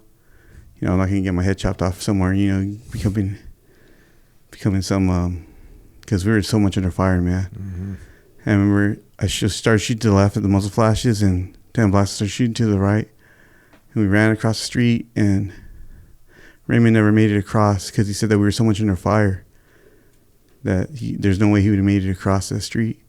He's like, I don't even know how you guys made it, man. Mm-hmm. And I remember, it's kind of funny too, because Lieutenant Black started slowing down. So I was like, sir, I went, don't slow down, keep moving. And a bullet ripped through his camelback. He left a perfect hole through his camelback, like less than a foot in front of me.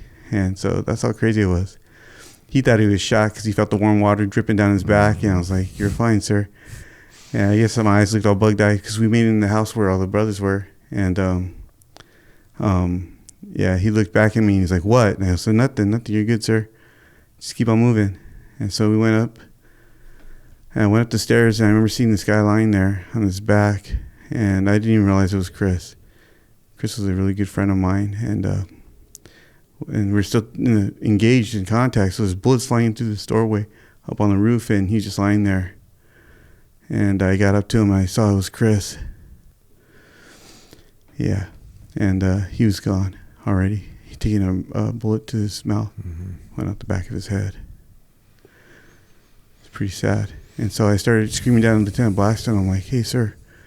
I'm like, Chris is gone. He's like, Anderson. He starts screaming at me. He's like, Doc, he's like, you do whatever you can to save his life. I'm like, shot in the head. What can I do? And everybody just went silent.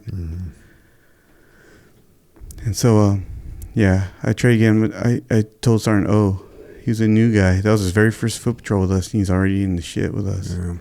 And so I got Chris up on my shoulder, and I started carrying him down those steps. And I remember him almost slipping off my shoulder. And I started screaming at the guys. I go, hey, man, I need some help. I don't want him to fall off my shoulders. You know, I don't know if anybody knows what it's like to carry a body. But guys are heavy, you know, especially off a battlefield. So, and you're all smoked because you're bounding and moving around. You know, a lot of people don't understand that kind of stuff. You get how smoked you get. And so I was like, doesn't anybody have any lungs and a breath to help me out here? All the brothers started just staring at me. All the guys started staring at me.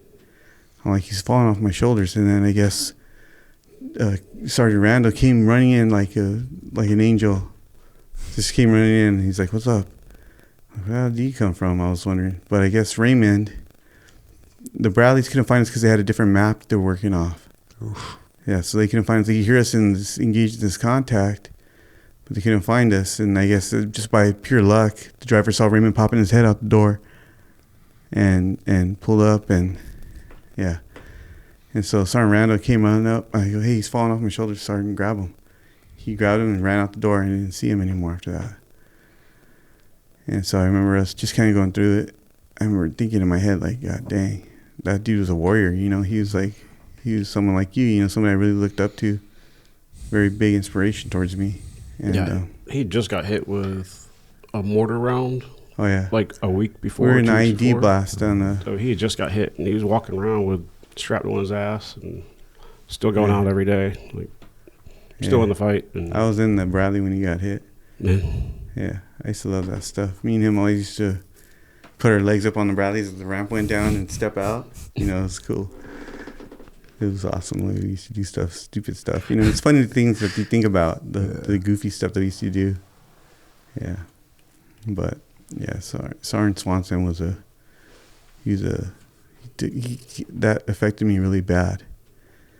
Especially afterwards because, you know, they do the angel flight and all that stuff. And I remember just getting back to Bradley, and we're all kind of wasted and smoked and stuff. And I remember Sergeant Heinrich, he was our TC at the time. He came down. He's like, I hope Chris is okay. I'm like, dude, he's gone, man. I remember telling Sergeant Heinrich, and he just sat down in his, you know, in the little, he's the Bradley commander. Mm-hmm. He sat down in his little seat in there and shut the door, turned the turret, and just kind of didn't say much after that. Yeah, I remember we got back towards the Angel flight. I remember they wanted his helmet and his nods and all his sensitive items, so I had all that stuff.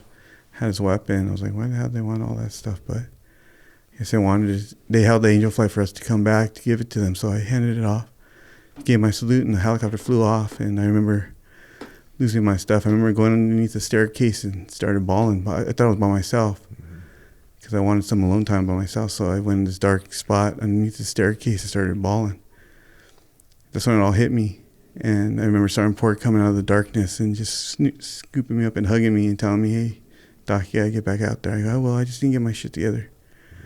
Just give me a moment. I just need this moment. And, yeah.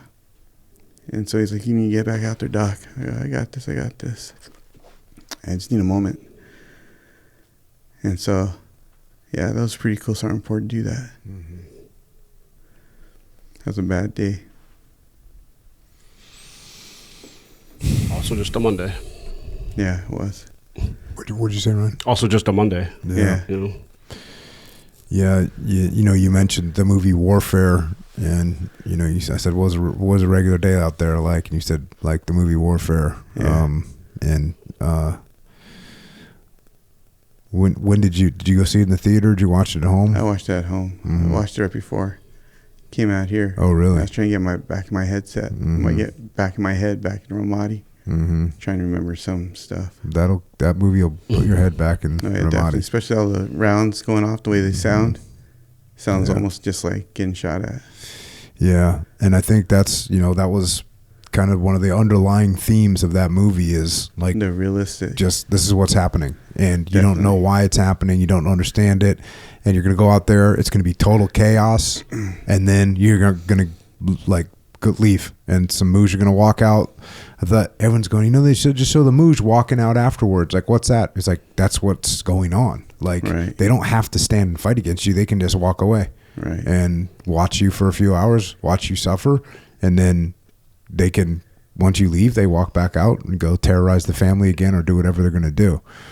So that was, I think that one of the underlying themes of it was like, this is just another day. Right.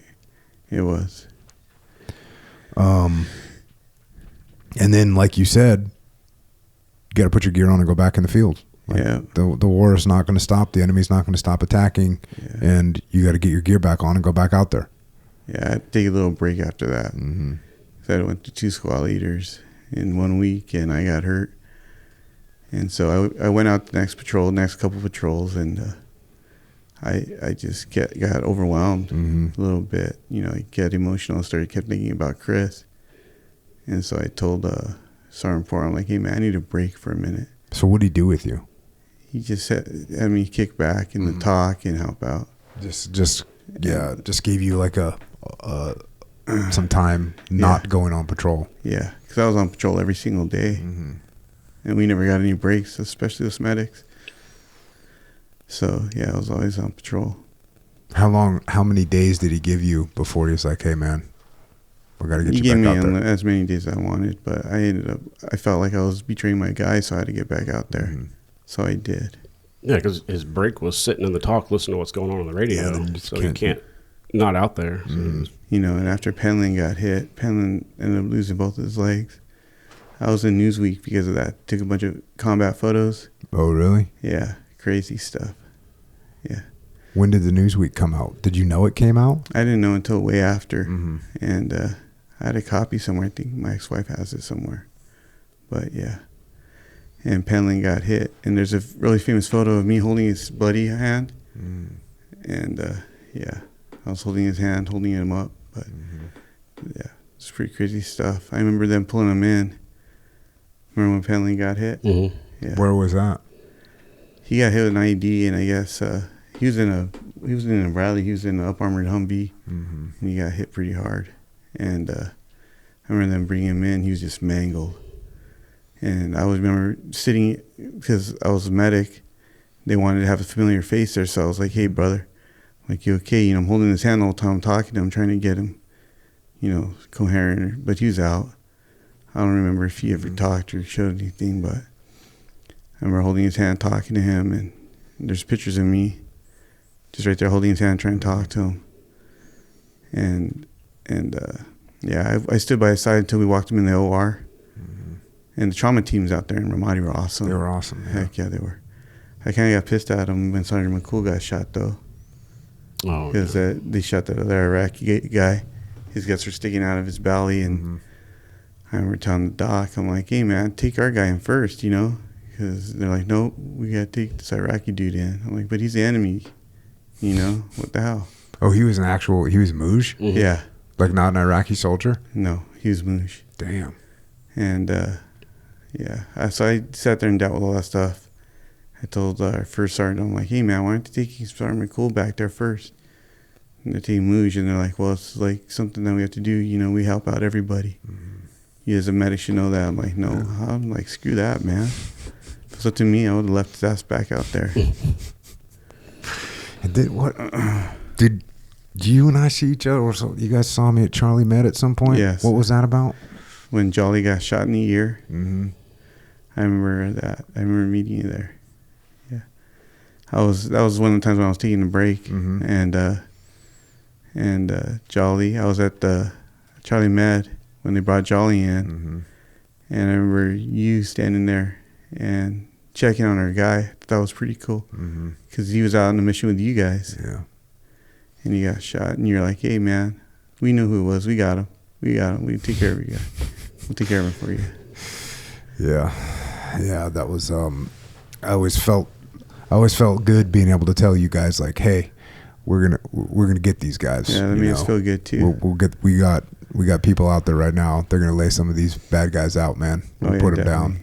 And I always like the fact that would come up on the radio. You know, it'd be like, you know, the call sign would come in and be like, you know, 3 enemy engaged with whatever 300 Win Mag, resulting in 2 enemy KIA and 1 enemy wounded. It'd be like, cool, we're getting it done, you know.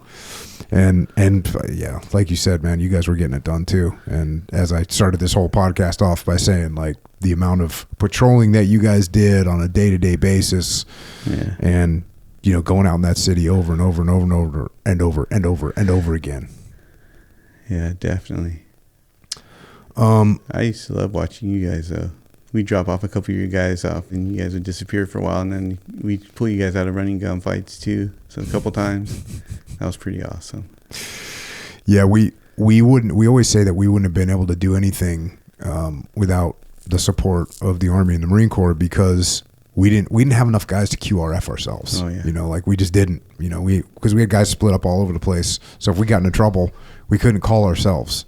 There was no we didn't have the support to do it. So it was always you guys that came and pulled us out. So that's we're always why, happy to do it too. Yeah, well, it's freaking appreciated. Yeah, definitely. I remember us in the Marine Corps. We'd go to Chow Hall and talk shit to each other. Be like, your side, because you know you had the river right there. Was it the Euphrates? Yep. The Euphrates River running right in the center of the city, separating Tamim and Ramadi proper. Yeah, that's the Habaniya Canal. Because remember, it splits off, and the Euphrates goes, and then the Habaniya Canal runs south, and that's what borders Tamim, and keeps Tamim separated from downtown Ramadi. Yeah, is that Habaniya Canal? Yeah, I remember. That was like going to talk about TBIs, man. The Marine Corps. So the Marine Corps had a real bad AO, which was kind of north of Michigan for the most part, even though they did have the Gov Center. And then they had everything north of Michigan all the way up to the Euphrates. Right. So they had a really bad AO as well, with the Ramadi Hospital in there and Firecracker. Yeah, those guys were in terrible scenarios. We'd always talk smack with them. That's right. And because we tell them, man, your AO is all jacked up. And like, hell no, we heard you guys in a firefight yesterday. You guys are all jacked up. We'd always talk shit to each other back and forth. Yeah. I thought that was pretty funny. Yeah, my building, where my tactical operations center was kind of just across the Euphrates from the Marine Corps AO. But when we go to the rooftop, we could see the whole city. Like, no, not the whole city. We could see a lot of it. And you could just go out there at night and there'd just be firefights all over the place. That was a lot different than being in Baghdad in like 2003, 2004. You know, you'd see something going on. But Ramadi, if you want to see firefight, just go outside and you're going to see it. Heck yeah. Within 10 minutes, start shooting at you. Now, you know, this is like July 22nd. You know, you still got all kinds of time left on this deployment for you guys. And you know, you end up losing more guys. September 13th, Schaefer, and then September 26th, Lanzarin. I remember that day because we just got off patrol and we were walking up our steps and Sergeant Lance was coming down, kind of bump elbows, like kick ass, you know, like just saying, hey man, you guys take care of business out there. And that was the last time I saw him. I remember that day. Sergeant Lance, that sucked. I remember our guys finding his nods and stuff after that. Yeah, on a building on a roof, like almost a block away. Yeah. Well, how'd that happen? What happened? From the IED. This is so big. Hit. It was so big that I think, they found his nods, maybe not a block away, but very far away. They went in this random house. Yeah. Because I guess we had 5 target houses that we were hitting, and to catch bad guys, because we set up a lot of missions like that too, direct action stuff, and so yeah. And I remember that they pulled off because they were trying to plan their last route, and the sun had just came up, and so they went in this random house to go plan the route out to the last target house that they were going to hit. And we snuck in, or the guy snuck in, instead of making a big noise and trying to breach the door and all this stuff. We used to just sneak in houses. I guess there's a big picture window, and this guy took off running, and yeah, so that's when Correa ran inside, and the guy pulled a gun out on him. How'd that work out for him? Well, the guy didn't. Yeah, yeah. The guy tried putting a gun behind his head and tried to pull the trigger, and Correa, it was misfire. He lucked out, man. God.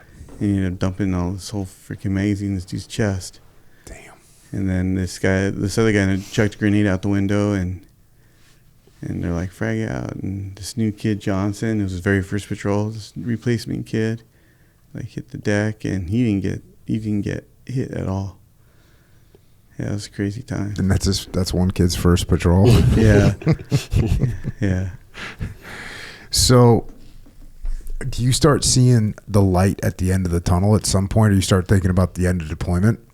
I mean, not really, because we still had a lot of time left. So you're just caught up in day to day. Yeah, just day to day, just hoping we all live through this kind of a scenario, Yeah, I started going back out on patrols and stuff, and we started doing our thing. We started taking less casualties because we started becoming way more aggressive.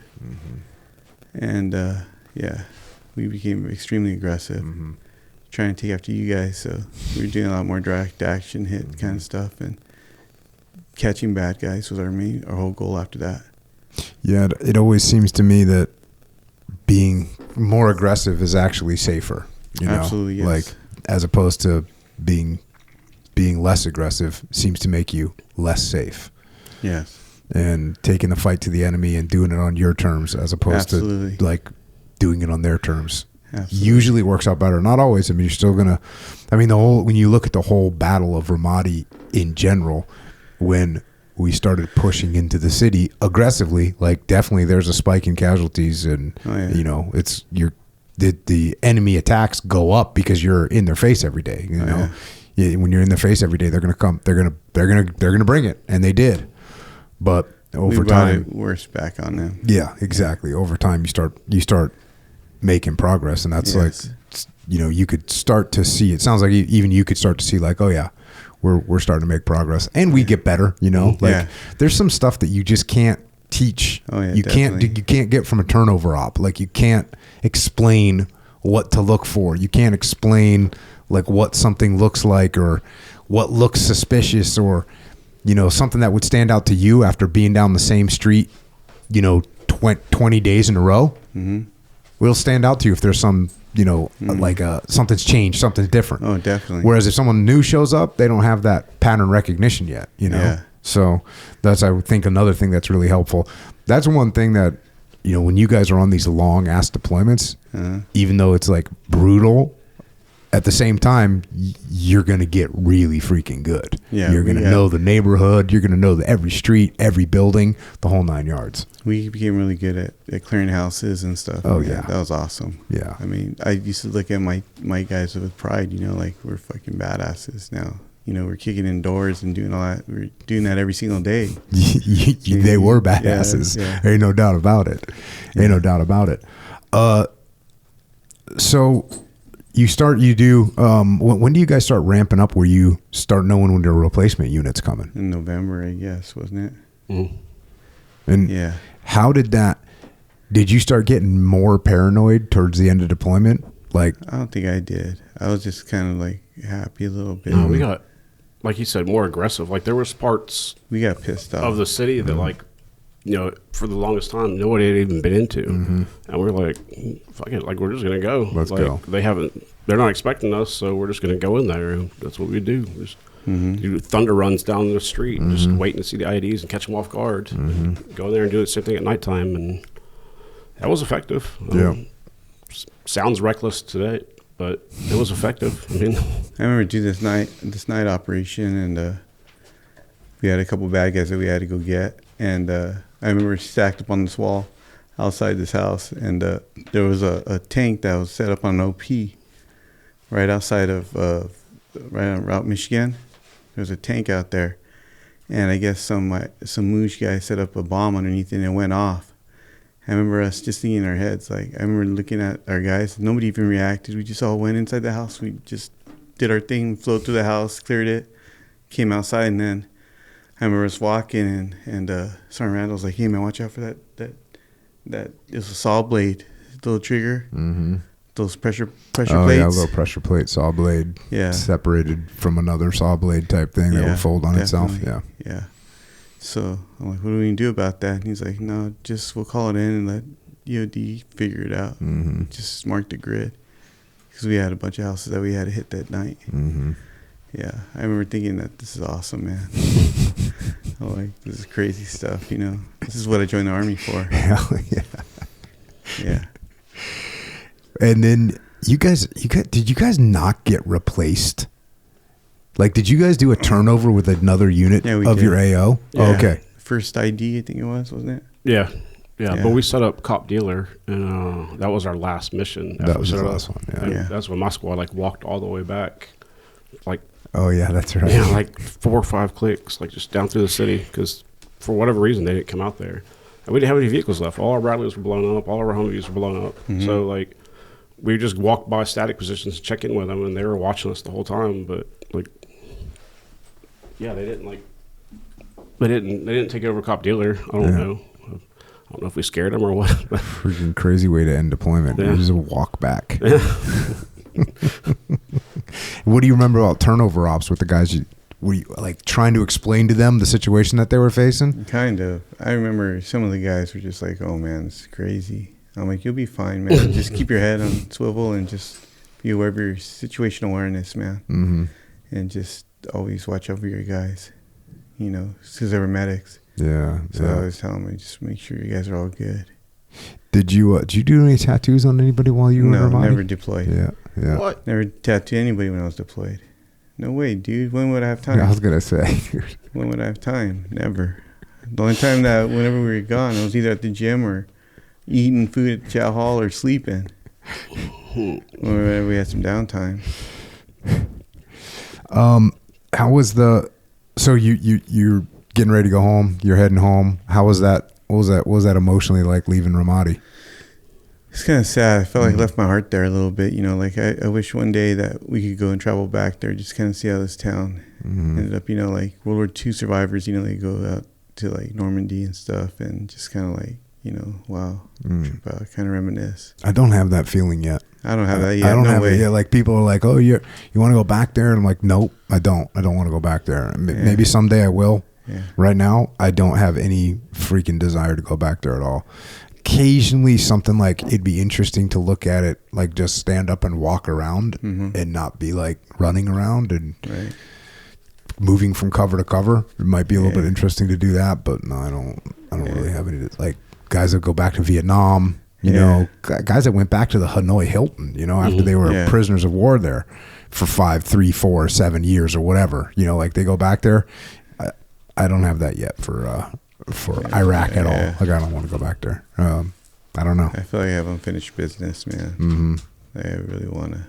Maybe if it was just a freaking nicer place, you know what I mean? It's like a hot, dirty shithole. Like I do not want to go back there. If it was like, maybe if it was like a tropical paradise, maybe I'd be like, oh yeah, I'll go back there and check it out. Check it out. Yep. I don't think so. So you get back to Germany once again? Yeah. And how's the decompression this time? It's pretty crazy. I mean, I was kind of pissed off still. I was getting in fights and stuff. Just fighting these guys that hadn't been deployed. They were just kind of sitting in the rear with the gear kind of deal.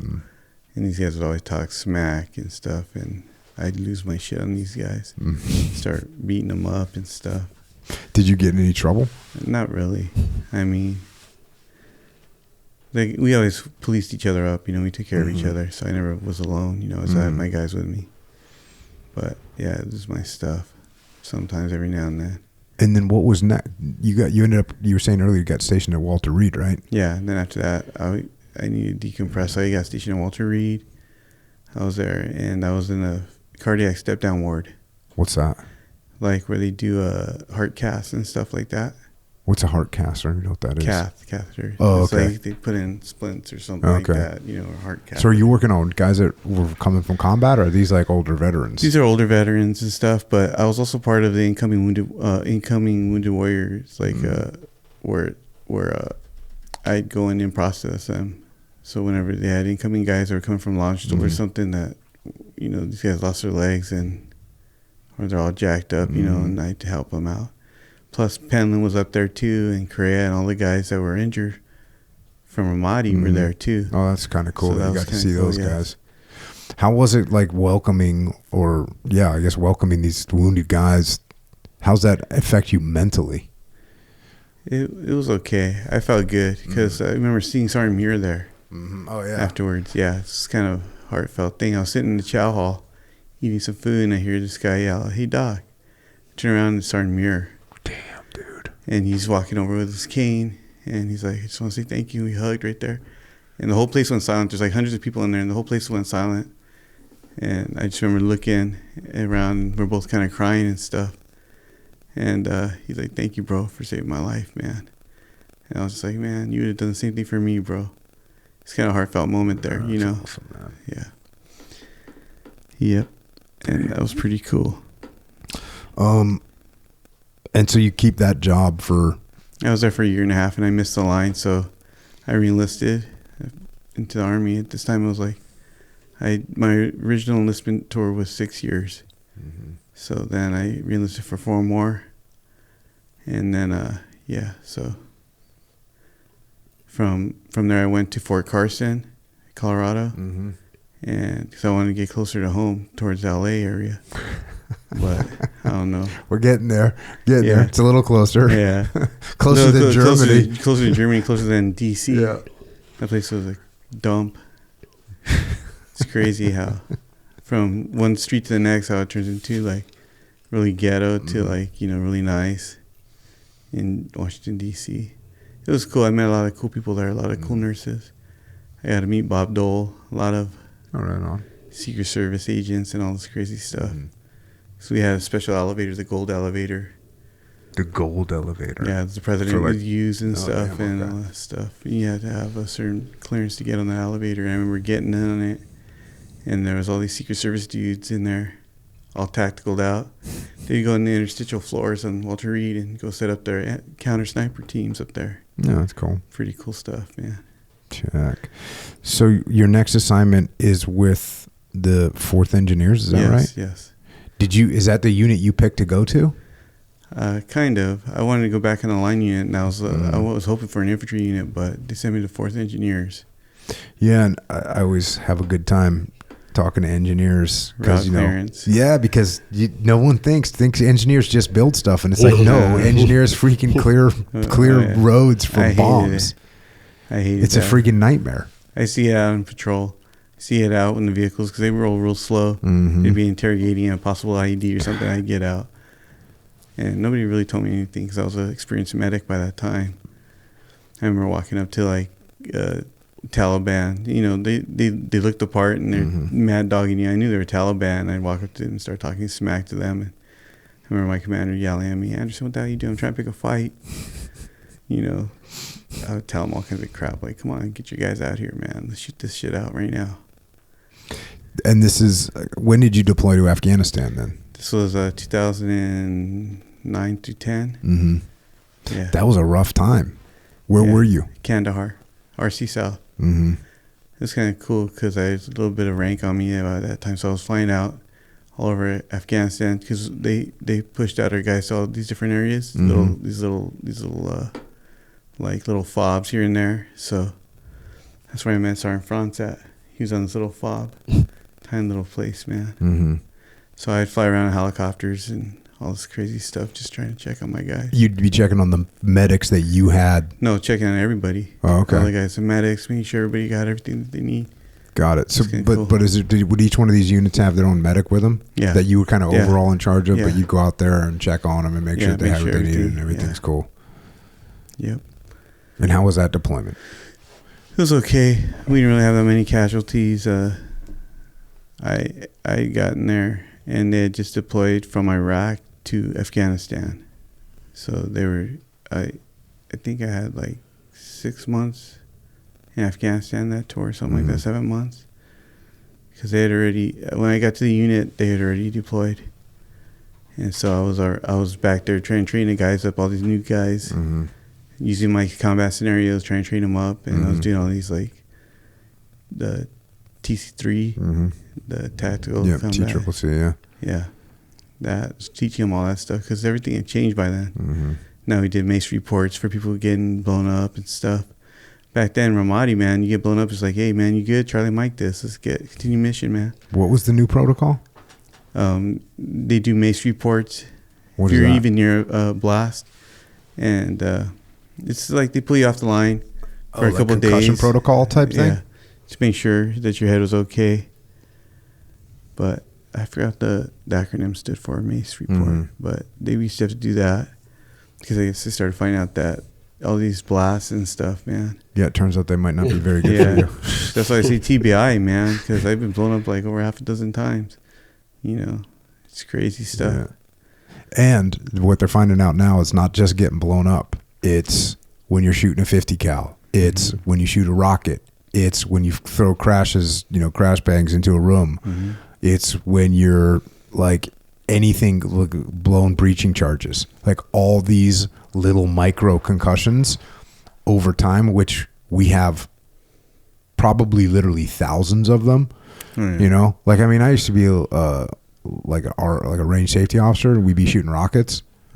So you go out back in the old days, I'd go out and like every guy in a platoon is going to shoot a rocket, right? You know, maybe 2. So there's 20 or 30 rockets in a day, and you come home and you're like, or you get back to the barracks, you're like, well, I kind of have a headache, but I'm not going to complain about it or anything. It's definitely not normal. And you know, you're sitting there like shooting the 50 cal, sitting there like you're teaching CQC, and there's guys crashing the rooms, right? And you're above in the catwalk, but you're getting crashed all day long. Like, so you get a lot of breaching charges. I mean, you know, what's the minimum safe distance for a breaching charge?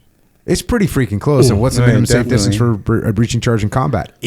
It's whatever you happen to get. So yeah, these little things, they add up, and you getting hit by a bunch of IEDs. Yeah, those are big. And then on top of that, you put all these little micro concussions that you get over that time. That's stuff they're finding out now that stuff really adds up and it does. Causes some significant issues. So when you get back home from that deployment, is that when you start feeling like maybe you need to get some assessments done? No, my back was kind of messed up already, and so I kept going to the doc because my legs would go numb every now and then. Come to find out, my back was jacked up. So from, I guess, getting blown up in Bradleys all the time, you know, and that's it's all metal in there. So when that thing hit, you know, just poof, just kind of jacked my whole back, man. So did you have some kind of disc problem, or? They couldn't figure it out, but I got med boarded out honorably, you know, and then it's so weird. 20 years later, just recently. How'd you feel when you get med boarded out? I was really sad. Did they prepare you for it? Like, what are they telling you? Well, my PA was like, all right, Adam Anderson, or whatever. They used to call me Andy or Ad, or whatever. Sergeant Anderson, whatever. My PA was like, she's like, well, you've been serving this country for long enough. It's time for us to take care of you now. So I'm like, no, ma'am, I don't want to get out of here yet. You know, I want to do my 20 years at least. And so, but she's like, no, your back's not going to make it. You're not going to make it. I'm like, man, I'll overcome all this stuff. I'll make it. Whatever. I'm just a medic, you know. But I didn't think about it. I'm not just a medic, you know. I was a lifeline for a lot of guys. But they'd give you no choice eventually. Yeah, they didn't give me a choice. They said, no, you're done. Yeah. And then how long does it take before, when they tell you you're done and then you're out, how long is that? It's like 6 months, I think it was, the whole process. It was pretty quick for me. Did you come up with any kind of plan, or what was your plan? I didn't have a plan, man. I got out and I was like, man, what the heck am I going to do now? So I called up my old union hall. Okay. You know, and I asked him, like, hey, is there any way I could get a job out here in Colorado hanging pipe again? Sprinkler pipe. And like, oh, yeah, definitely. So I get a call that next day from the business manager from the union hall out in Colorado. And he's like, hey, man, are you trying to find some work? And he's like, oh, yeah, but not right now, bro. I'm still in the military, man. I'm not out for like a couple more months. You know, I was just trying to check in. He's That's like, well, pretty cool that the union took care of you, though. Definitely, but I was tattooing, doing pretty good work by then. I got pretty good. So I picked the best shop in town. So I started working at Westside Tattoo. Mm-hmm. Yep. And how's that living? It was pretty good, man. I was making a lot of money there. So, yeah, it was pretty good. And is it, like, when you're as good as you are at tattooing, what percentage of people come in and are like, hey, I want you to do this particular tattoo on me? And what percentage of people go, do something cool on my arm? Oh, I try to do something cool on everybody. I try and talk them into cooler stuff. Yeah. You guys got to not upcharge them, but you got to upgrade their ideas. Uh-huh. Yeah. So I'd always try and make whatever tattoo I'm going to do on them really cool. And how much does it cost for for a tattoo? Like $120 an hour. It's charged by the hour, huh? Yeah. Have you done like somebody entire back piece? Oh, definitely. And sleeves? I've done full torsos, full arm sleeves. Yeah, I've done a lot of big work on people. And you said it's $120 an hour? Yeah. So you're making good money. You're working in freaking Definitely. 5, 6, 8 hours a day or something. Like, how long can you tattoo before you're like tired or like just 10 sick of hours it? probably? Oh, you were doing 10-hour days? Yeah, sometimes. Damn. Yeah, my back's pretty jacked up because of that now. Leaning over, just working on people. Yeah. And how long did you do that for? I've done it till this past year. Yeah. Now I'm fully 100% retired from the military. Right on. Right on. I got my 100%. So. Are you still doing occasional tattoos if someone's kind of down for just it? my friends. Yeah. My friends, my family. Do you like what kind of recognition? Because I looked at your tattoos are freaking awesome. Thank you. Did you get in a bunch of magazines and shit like that? I've been in magazines, yes. I've done a lot of conventions. But yeah, I've been in a couple magazines. Have you tattooed anybody that's super famous? Not yet. Not yet. I don't think nobody's super famous. Tattooed a lot of tattoo artists that are pretty cool. Right on. Yeah, I guess they could call That's got to be like the ultimate compliment is when another tattoo artist wants you to tattoo them. Definitely. Yeah. In my eyes, they're like rock stars in my eyes, and I get a tattoo them. I'm like, that's cool, man. And how was like the highs and the lows of once you're leaving, you leave the military? I miss it every day. I miss the military every day. I miss all the discipline. I miss the camaraderie. Mm-hmm. Camaraderie mostly, because you build that up. So I talk with this guy. Mm-hmm. And how did you guys reconnect again? Was it the reunion Let's that do you the put together? Canine. Well, and from watching the podcast. Yeah. Oh, that's awesome. And I hit him up, man. I go, because you guys are both inspiring, especially you too, bro. And I heard about the Canine for Warriors, so yeah, I was like, man, I want a dog. I need something like that to help me. Right on. My daily thing. So the Canine for Warriors, we're working on that right now. Yep. For Adam. Yeah. Applications should be it's all submitted. We just need to step them up, Lindsay. Yeah. And then it's pretty cool for those of you that didn't listen to the one with Ryan yet. They find the dog that's right for the person. Mm-hmm. Yeah. Yeah. And it can be like anything. Mm-hmm. Could be anything from a freaking Chihuahua to a damn pit bull to a Belgian Malinois. Yeah. Like it could be anything, right? Yeah, they're really good at matching the dog to your personality and your lifestyle. So he's probably not going to get a Belgian Mal because it takes a lot of work and stuff like that. So Yeah. You're going to get a chill dog. He's going to get a poodle. I mean, chill dog, yeah. A poodle. Yeah. And so how long will that process take? Typically between a year and a half to 2 years, but we want to step it up so he could have his dog before the reunion, so he can present the dog at the reunion because Canines is going to be there, and they're going to be there for other soldiers that need the help that haven't heard the podcast or haven't don't know about it yet.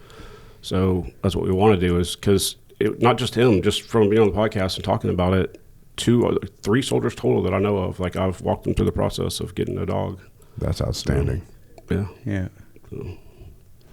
What did you, when you heard that on the podcast, like what made you think like, oh, damn, that sounds like I could use that? I was going through a kind of hard time in my life. I was just kind of feeling down a little bit. Mm-hmm. And I called him and told him, I'm like, hey, man, what's up with the Canine for Warriors? And he ran it all down to me. I'm like, dude, I could really use that in my life right now. That's awesome. Having a partner, a little cool, like Caliber over there. Yeah. Caliber, if you didn't know, is he's asleep right now, getting some sleep over here. Caliber's Ryan's dog and just a freaking chill Such Awesome a good dog, Yeah, man. it is amazing. And the dogs will get, trained to help out whatever a person specifically needs. Nice. Anything from like medical issues to like physical Anxiety. challenges, anxiety, the whole nine yards. Yeah, we talked about the brace training that they have last time I was on. So that's something that he could definitely benefit. Like I don't use that with Caliber because I can get up and stuff, but that's something he could definitely use. With mobility issues. So hope he might get a big dog. So that's what we're doing. Yeah. What do you got on your notes there, man? Oh, just things I wanted to talk about. Some dates. And How we stuff. doing them? How we doing? Oh, we on it? already got through them all pretty Did much. we get them done? Yeah, we did. Did we get the important highlights of the Yeah. scenario? I got this motivation from you when you went on Joe Rogan. That's why. Yeah. We touched base on everything. That's like one of those habits I got from being in the military. Like, you're going somewhere, you better bring a notebook and be ready to write down, Right. what your boys say, or what your boss says or what your, whoever. Like, if I don't write something down, sometimes it, Yeah. Every time. like if I don't write something down, so that's a little bit challenging to remember it. Yeah, definitely. So what else? What else have we got going on? You're done tattooing. You're retiring. What's your day? What are you doing? What are you doing to work out right now? You got some mobility issues, obviously. I go to PT twice a week, and I work out there. Nice. I mean, doing like this stationary chair and stuff, like cycling and stuff. Uh-huh. And they teach me how to stretch and all that stuff, mobility, trying to get my legs moving. Have they started to figure out what's going on with your back yet? They say I have a equina syndrome. What's that? It's like a horsetail because your spine, Uh-huh. the nerves on your spine come down and it looks like a horsetail. Okay. And so my L5 slipped over my L4. Uh-huh. My L4 slipped over my L5, and the stenosis in there is causing a lot of nerve, and it's constant nerve pain. So you're going to get him to go in there and I'm trying to, yeah. Get It's that taking shit forever, squared man. away? I've had this thing going on for over a year now, so it's just kind of hard, the VA. is it so the VA's slow right now for you? Yeah, definitely. And you're not getting the response that you need? Not as quick as I want it. Uh-huh. Yeah, so I have to go out in the community, outside the VA community, to get all my, everything is done outside the community because all the VA docs in Colorado are just all booked so far out. Yeah, with the new VA system, you're supposed to be able to go and get looked at by someone like a civilian. Yeah. I've done that, I have. with a couple things I where do that they every didn't time. have the capacity, and it's like, okay, well, here's your civilian doctor, and you go to whatever normal civilian hospital here in San Diego for me, which is weird too because we have Balboa Naval Hospital, which is a big ass Navy hospital that usually they have somebody that can take care of you, but sometimes it's like, no, we don't have any appointments for 4 months, and you're like, bro, Definitely, I was to I'll get be shots in dead my in 4 back. months. So I was to get shots in my back, and they sent me out of the community, so I'm supposed to find out soon when I'm supposed to get these shots. Yeah. Come Well, out. the good news, I had neck surgery a while ago, but the good news is with something like this is it's basically a mechanical problem. Like what you just said, it's like here's a disc or here's a L3, L4, L5. It's a mechanical problem. Like it moved, and you just got to get that shit moved back and have them bolted into place, and it'll hopefully be good to go after that. Hopefully.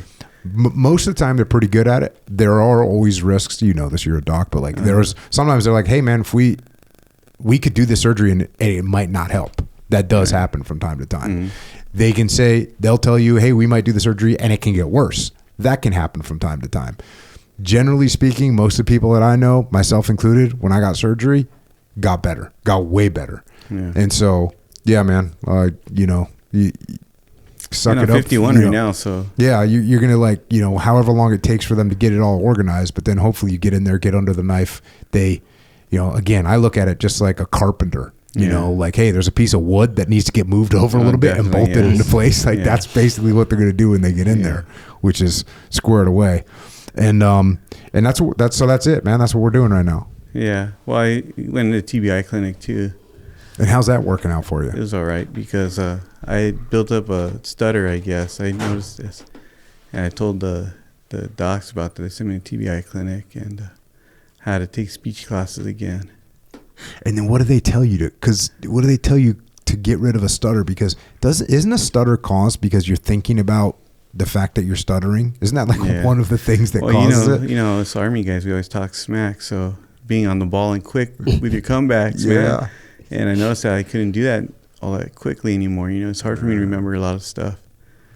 You know, I don't know if you noticed that. I talk kind of like slurry a little bit, but that's just from my meds, I guess. I gave a pen. And then, so you were starting to stutter, and then what they do in speech therapy?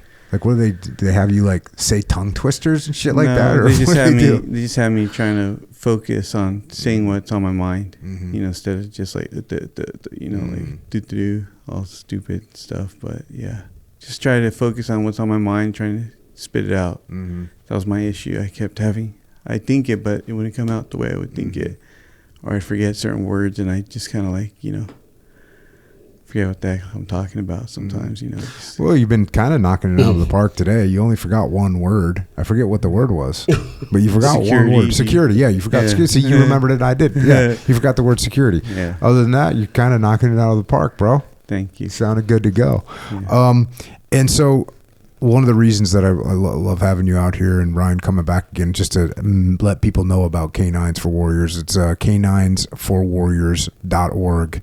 There's a YouTube, there's an Instagram, there's a Twitter, and it's all at Canines for Warriors. And if people are interested in supporting that, it's so helpful. Go listen to Ryan's story, and you can actually go on their YouTube channel and you can watch all kinds of people. You can see how massively beneficial it is for people to have a dog, a well-trained dog, a dog that becomes a companion, a dog that becomes a friend, a dog that becomes a, you know, like a battle buddy, you know, for all practical purposes.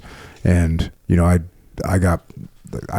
have a dog. I actually have a new dog right now because my last dog died and it was terrible, but I got another dog. You know, what kind of dog do you got? I got a German Shepherd. Yeah, oh, nice. And my last one was a German Shepherd. Yeah, beautiful. Yeah, it's one of those things, man. Like what is it? What are the little chemicals that get released in your head when you pet a dog? Dopamine. Yeah, dopamine is like that's for real. Like when I just see my dog and my dog sees me, it's like, oh, everything's cool. Yeah, that's something that I talked about last time.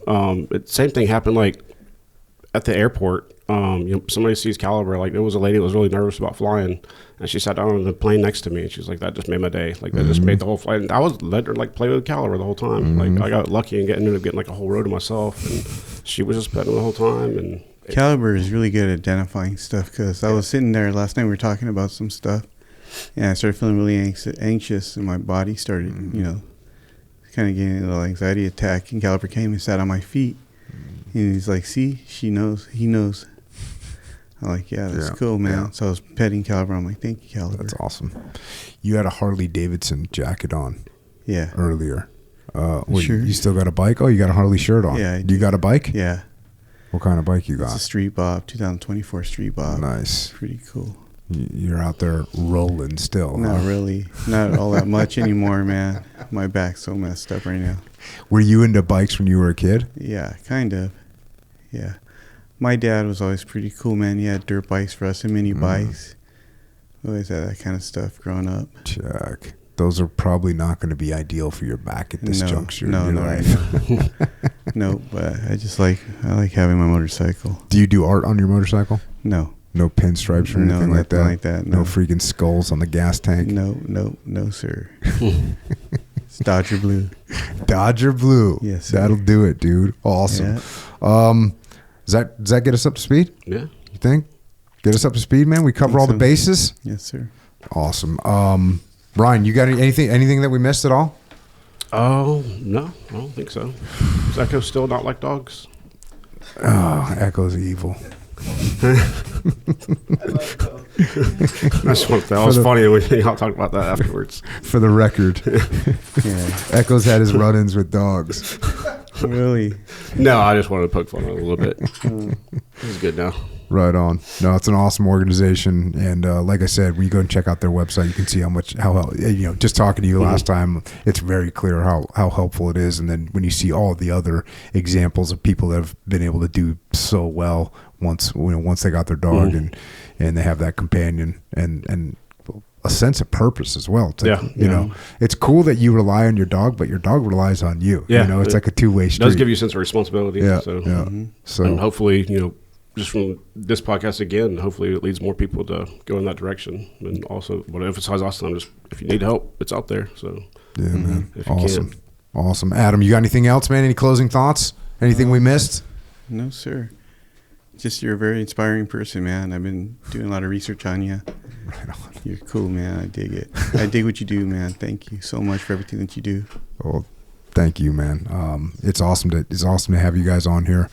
It's, you know, thanks for sharing your experiences, telling your stories. Like, this is the kind of thing that people need to hear about. You know, I mentioned it earlier, like the war that you guys fought, the grunts on the ground, definitely. the infantry guys. It's just outstanding. It gets overlooked a lot, and it really should be the lead story. You know, the lead story on the war is our infantry soldiers that were out there on the day-to-day basis getting after it. So, thanks for coming on, and obviously, thanks for your service. Thanks for your Same to you, man. service in the Army. It was an honor to share the battlefield with you.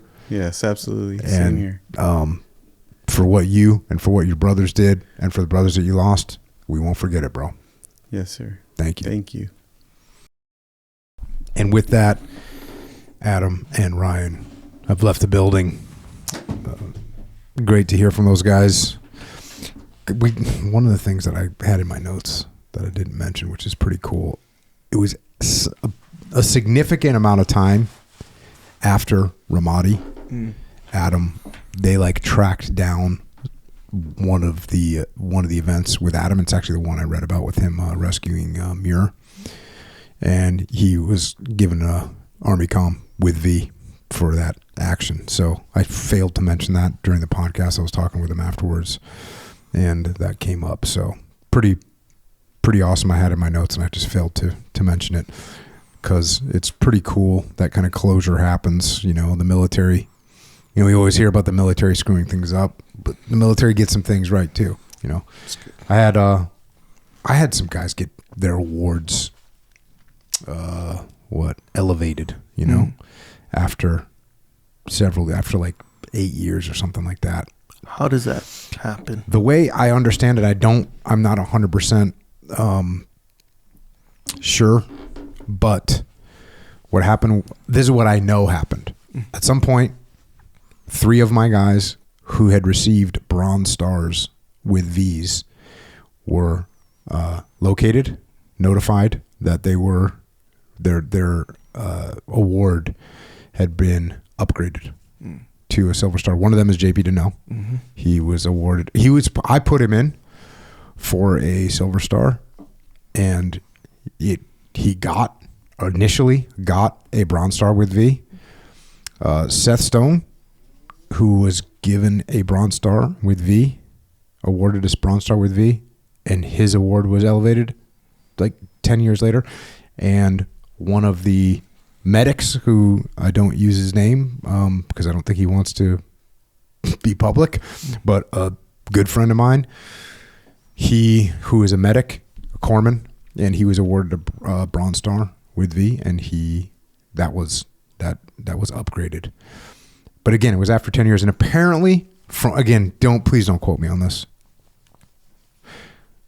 but apparently the Navy did like a review of combat awards and handed out some of the upgrades after they reviewed what had taken place.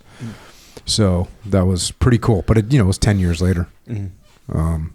So occasionally those things happen, and that's what happened with Adam Anderson, whatever. I think it was like 15, 20 years later. They said, hey, dude, you remember when you freaking risked your life to go out and save one of your guys? Yeah, that should have been recognized. And so here you go. So he was awarded the Navy comm with V, which is a huge deal. The V makes a big difference. It's a big deal. Like an Army Achievement Medal or a Navy Achievement Medal or an Army Commendation Medal or a Navy Commendation Medal by itself. Like, I have Navy Achievement Medals for like keeping track of my communications equipment when I was a new guy SEAL.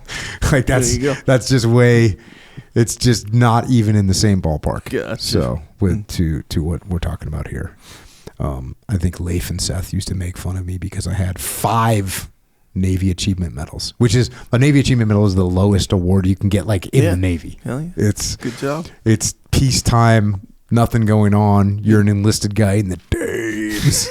And you kept track of your radios, or you performed well during a training exercise, with a host nation, and your ability to make communications was recognized up to the senior levels. It's good. The cheesiest write-ups, bro. Well, yeah. But hey, dude, we're in it. We're in it to win it, bro. Comparatively speaking, I see where what you're getting at. But hey, man, you're out there doing a good job. That's literally what it is. You're doing a good job. Yeah. You say you're just doing your job, right? No, this isn't just doing your job. You're doing a little bit more. You're being recognized for doing a good job. But it is funny to look back now. Yeah. And you go, damn, dude, just having a rack of Navy Achievement Medals. Oh, damn. Actually, the cool thing, like the Army Commendation with V, or the Army Achievement with a V, I don't even know, Army, is that a thing?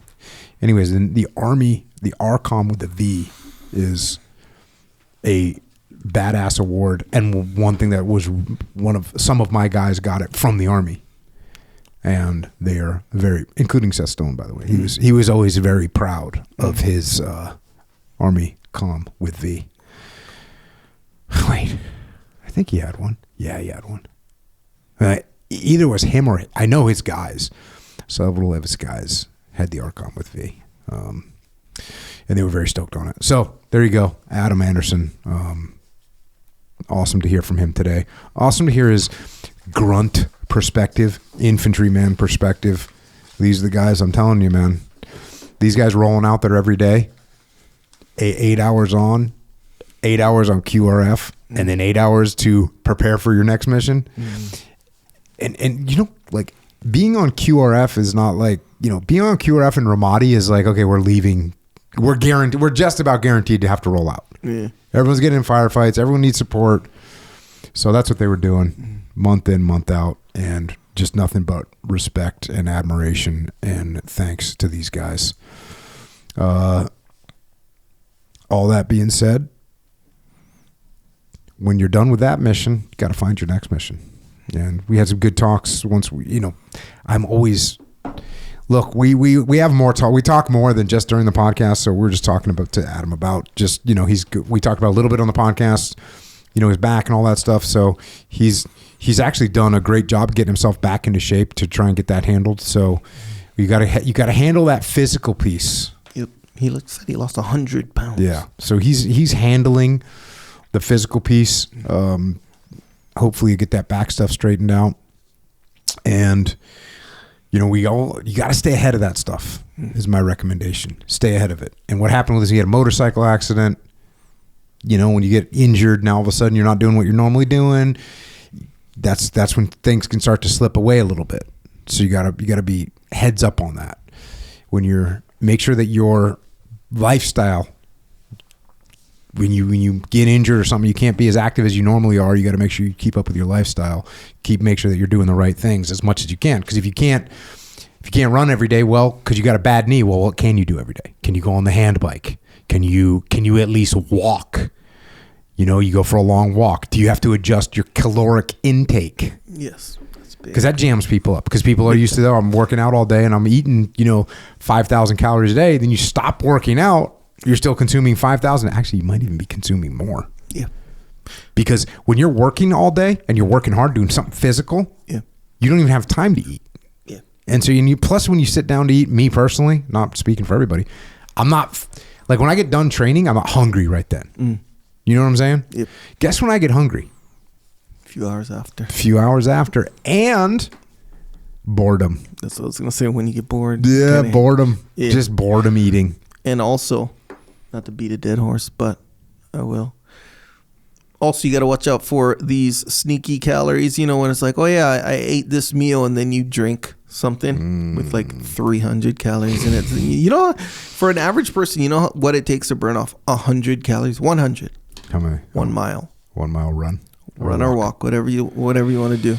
But 100 calories? 100, yeah. Damn, dude. So you got to run a marathon today to burn off 2,500 If you calories. got to burn, yeah. I mean, you got your baseline, Yeah, you know, your but baseline. these additional things, if you're not tracking, which mostly, you know, who's tracking calories, you know, besides fitness people, whatever. Bro, I'm telling you, what you eat, that's going to be a bigger storyteller than most of the other stuff, I think. Then you're working out and whatnot. Yep, I think so. So if you got to eat, we recommend you eat some stuff that's good for you. Eat that good stuff. Check out some Jocko Fuel, jockofuel.com. We have protein, we got energy, we got supplementation, we got ready to drink protein. We were just up at the Olympia contest. Yep. So that was, you see a lot of people they need protein. Yep. I need protein. You need protein. We all need protein. Sometimes you got time for a little powder activity. Sometimes you just need to get that RTD together. So whatever it may be, if you need it, go to jockofuel.com. You can also get it at Walmart, Wawa, Vitamin Shop, GNC, military commissaries, AFES, Hannaford, Dash Stores, Maryland, Wakefern, ShopRite, HEB, Meijer, Wegmans, Harris Teeter, Publix, Hy-Vee, Lifetime Fitness, Shields. Really, you can get it in so many places now. Or you can go to jockofuel.com and check it out. We got what you need to be stronger, faster, smarter, healthier, and better. There you go. Also, there's been a lot of sacrifices made for America, and yet people go and buy a pair of blue jeans that are made by a communist country or by some other adversary. Maybe it's just an economic adversary of our country, but they're not our country, so don't do that. Look, do you want to train jiu-jitsu? Of course you do. But that doesn't mean you need to support communism while you train jiu-jitsu. No, you can support America. Do you have a cold head sometimes? Yes, you do. Does that mean you need to support communism? No, it doesn't. Do you sometimes need a pair of boots to wear? Yeah, of course you do. You got to work. Does that mean you need to thereby support communism? No, it doesn't mean that at all. Do you need a t-shirt? Yes, you do. Do you need to support communism? No, you don't. You see where I'm going with this? Yes, I You do. do not need to support communism. You don't need to support slave labor. You don't need to support the destruction of our environment. You should support OriginUSA.com. 100% American-made goods, jeans, gis, hoodies, jackets, just everything that you need. Everything that you need, we got you covered. And it's all made 100% in America with 100% American materials.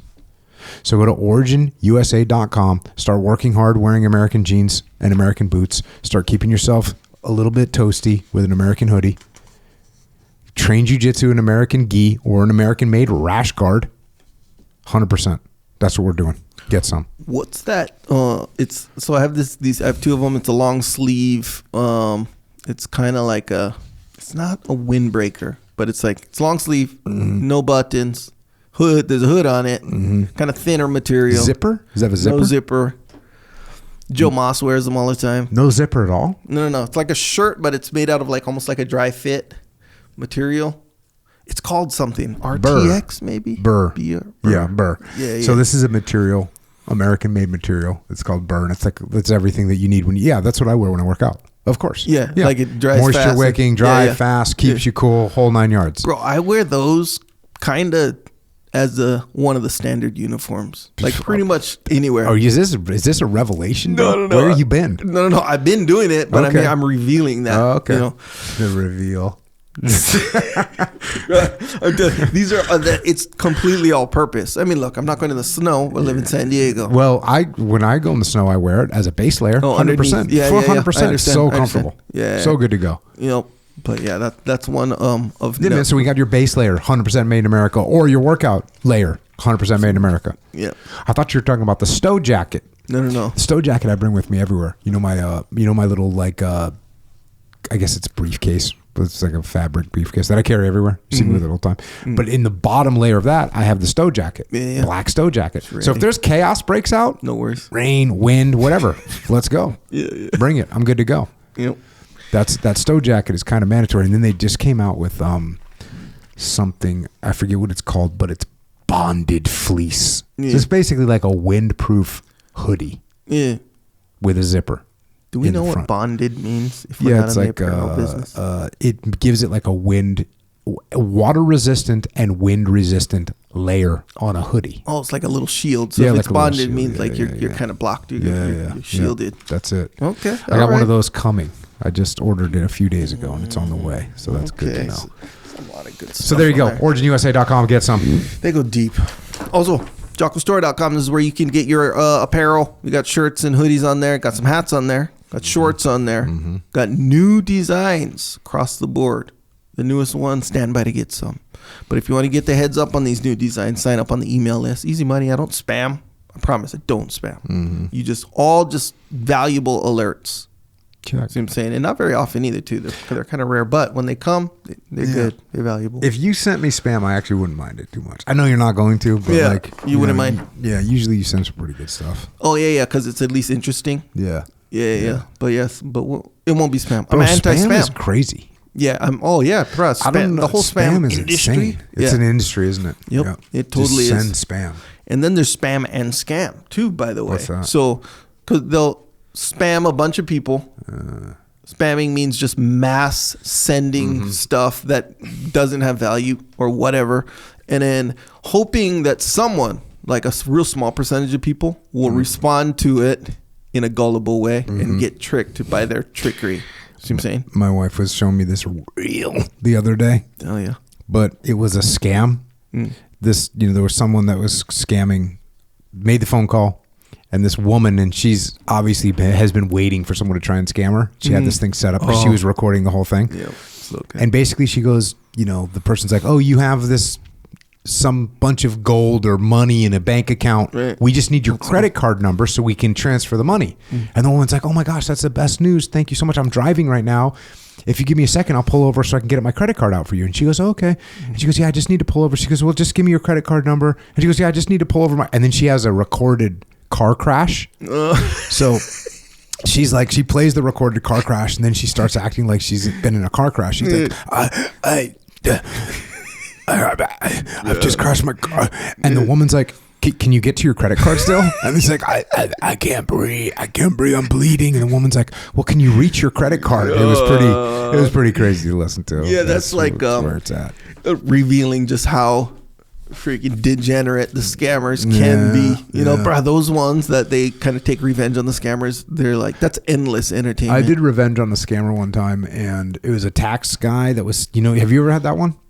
Yeah, the taxes, yes. Where they're like, hey, listen, you're going to be arrested. This is a violation of the law. Right. We've got police officers that have been notified of your location. Right. You need to pay this. This is a tax evasion. This whole thing, right? Right. I get that one through text. Oh, okay, I haven't gotten that. Yours through was text. the I think call? maybe I got a Straight call. up? This was years. This was probably at least 10 years ago. Yeah. Okay. Maybe 8 years ago. But the interesting thing was, I was being audited by the IRS at this time, for real? actively. So I was actively being audited and turning in documents and all this kind of stuff.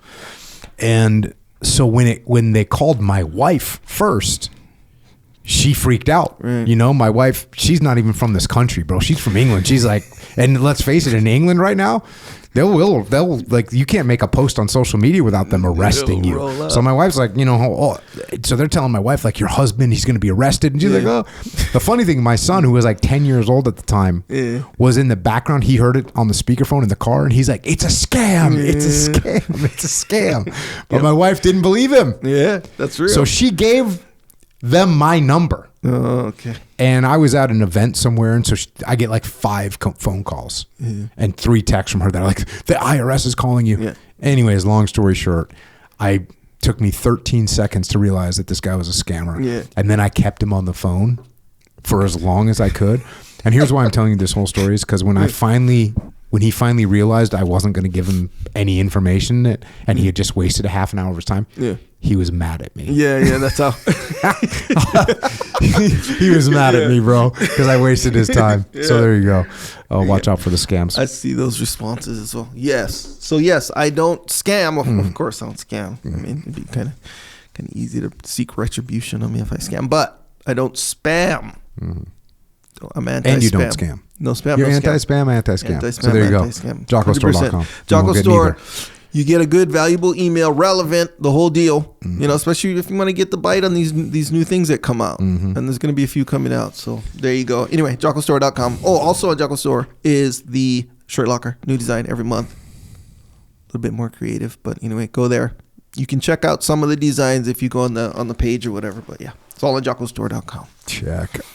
Ramadi Declassified. This is the book. Colonel Anthony Dean wrote it. It is such a good account of his battalion and the overall brigade, but specifically his battalion in the Battle of Ramadi. It's a great book. So much detail. Like I said, 400 pages. I read you one paragraph today. He was on the podcast for 5 hours. We didn't even touch the surface of that book. So it's a great book. Get that one. I've written a bunch of books about leadership. Dave Burke, his book, Need to Lead. Check that one out as well. We also have a leadership consulting company called Echelon Front. If you need help inside your organization on anything. Anything? Yes, anything. Well, you mean the process that we add our material to our new fabrication? Like, yes, we'll help with that. Well, what do you know about that, Jocko? I don't know anything about that. You know what I do know about? Leadership. And any problems that you're having are leadership problems. So if you have problems inside your organization, go to echelonfront.com and we will help you solve those problems through leadership. Also, extremeownership.com. We teach the skills of leadership online. That's what we do. And leadership is a skill.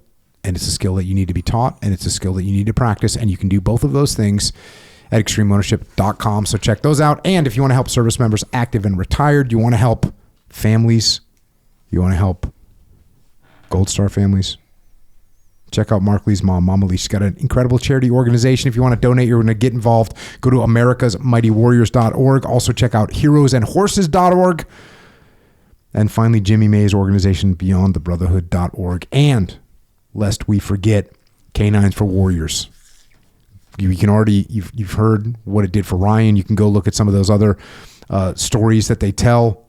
Canines, that's K, the letter K, 9, the number 9, S, for warriors.org. They're also YouTube, Instagram, Twitter, and Facebook at Canines for Warriors. Great organization. If you want to connect with Adam, we didn't mention this during the podcast, but he's got an Instagram. It's at Adam Anderson _tattoo. And for us, check out Jocko.com. And then on social media, I'm at Jocko Willink. Echo's at Echo Charles.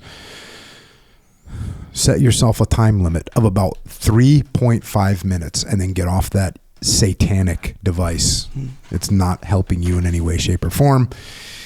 Thanks once again to Adam Anderson and Ryan Jackson for joining us. Awesome to see you guys. Thanks for your service and sacrifice in the Battle of Ramadi. We will not forget you. We will not forget your fellow soldiers, and we will not forget the heroes that did not come home. Also, thanks to all of our military across the globe right now, protecting peace and freedom. We will not forget you either. And thanks to our police, law enforcement, firefighters, paramedics, EMTs, dispatchers, correctional officers, Border Patrol, Secret Service, as well as all other first responders. Thank you for protecting our peace here on the home front. And for everyone else out there, here's a little history from the 2nd Battalion, 6th Infantry Regiment, where Adam and Ryan both served. This is from globalsecurity.org, and here's the quote. The battalion motto was "Remember the Regiment." The last words spoken by the then Commander Colonel Thompson on Christmas Day, 1837, at Okeechobee Swamp during the Seminole War. The colonel was fatally wounded.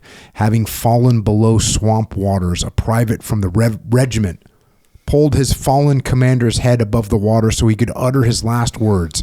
His final order to the men of the 6th Regiment: keep steady, men, charge the hummock, and remember the regiment. End quote. So there you go. Remember the regiment, and remember those brave souls that gave their last full measure for us. And that's all I've got for tonight. And until next time, this is Echo and Jocko out.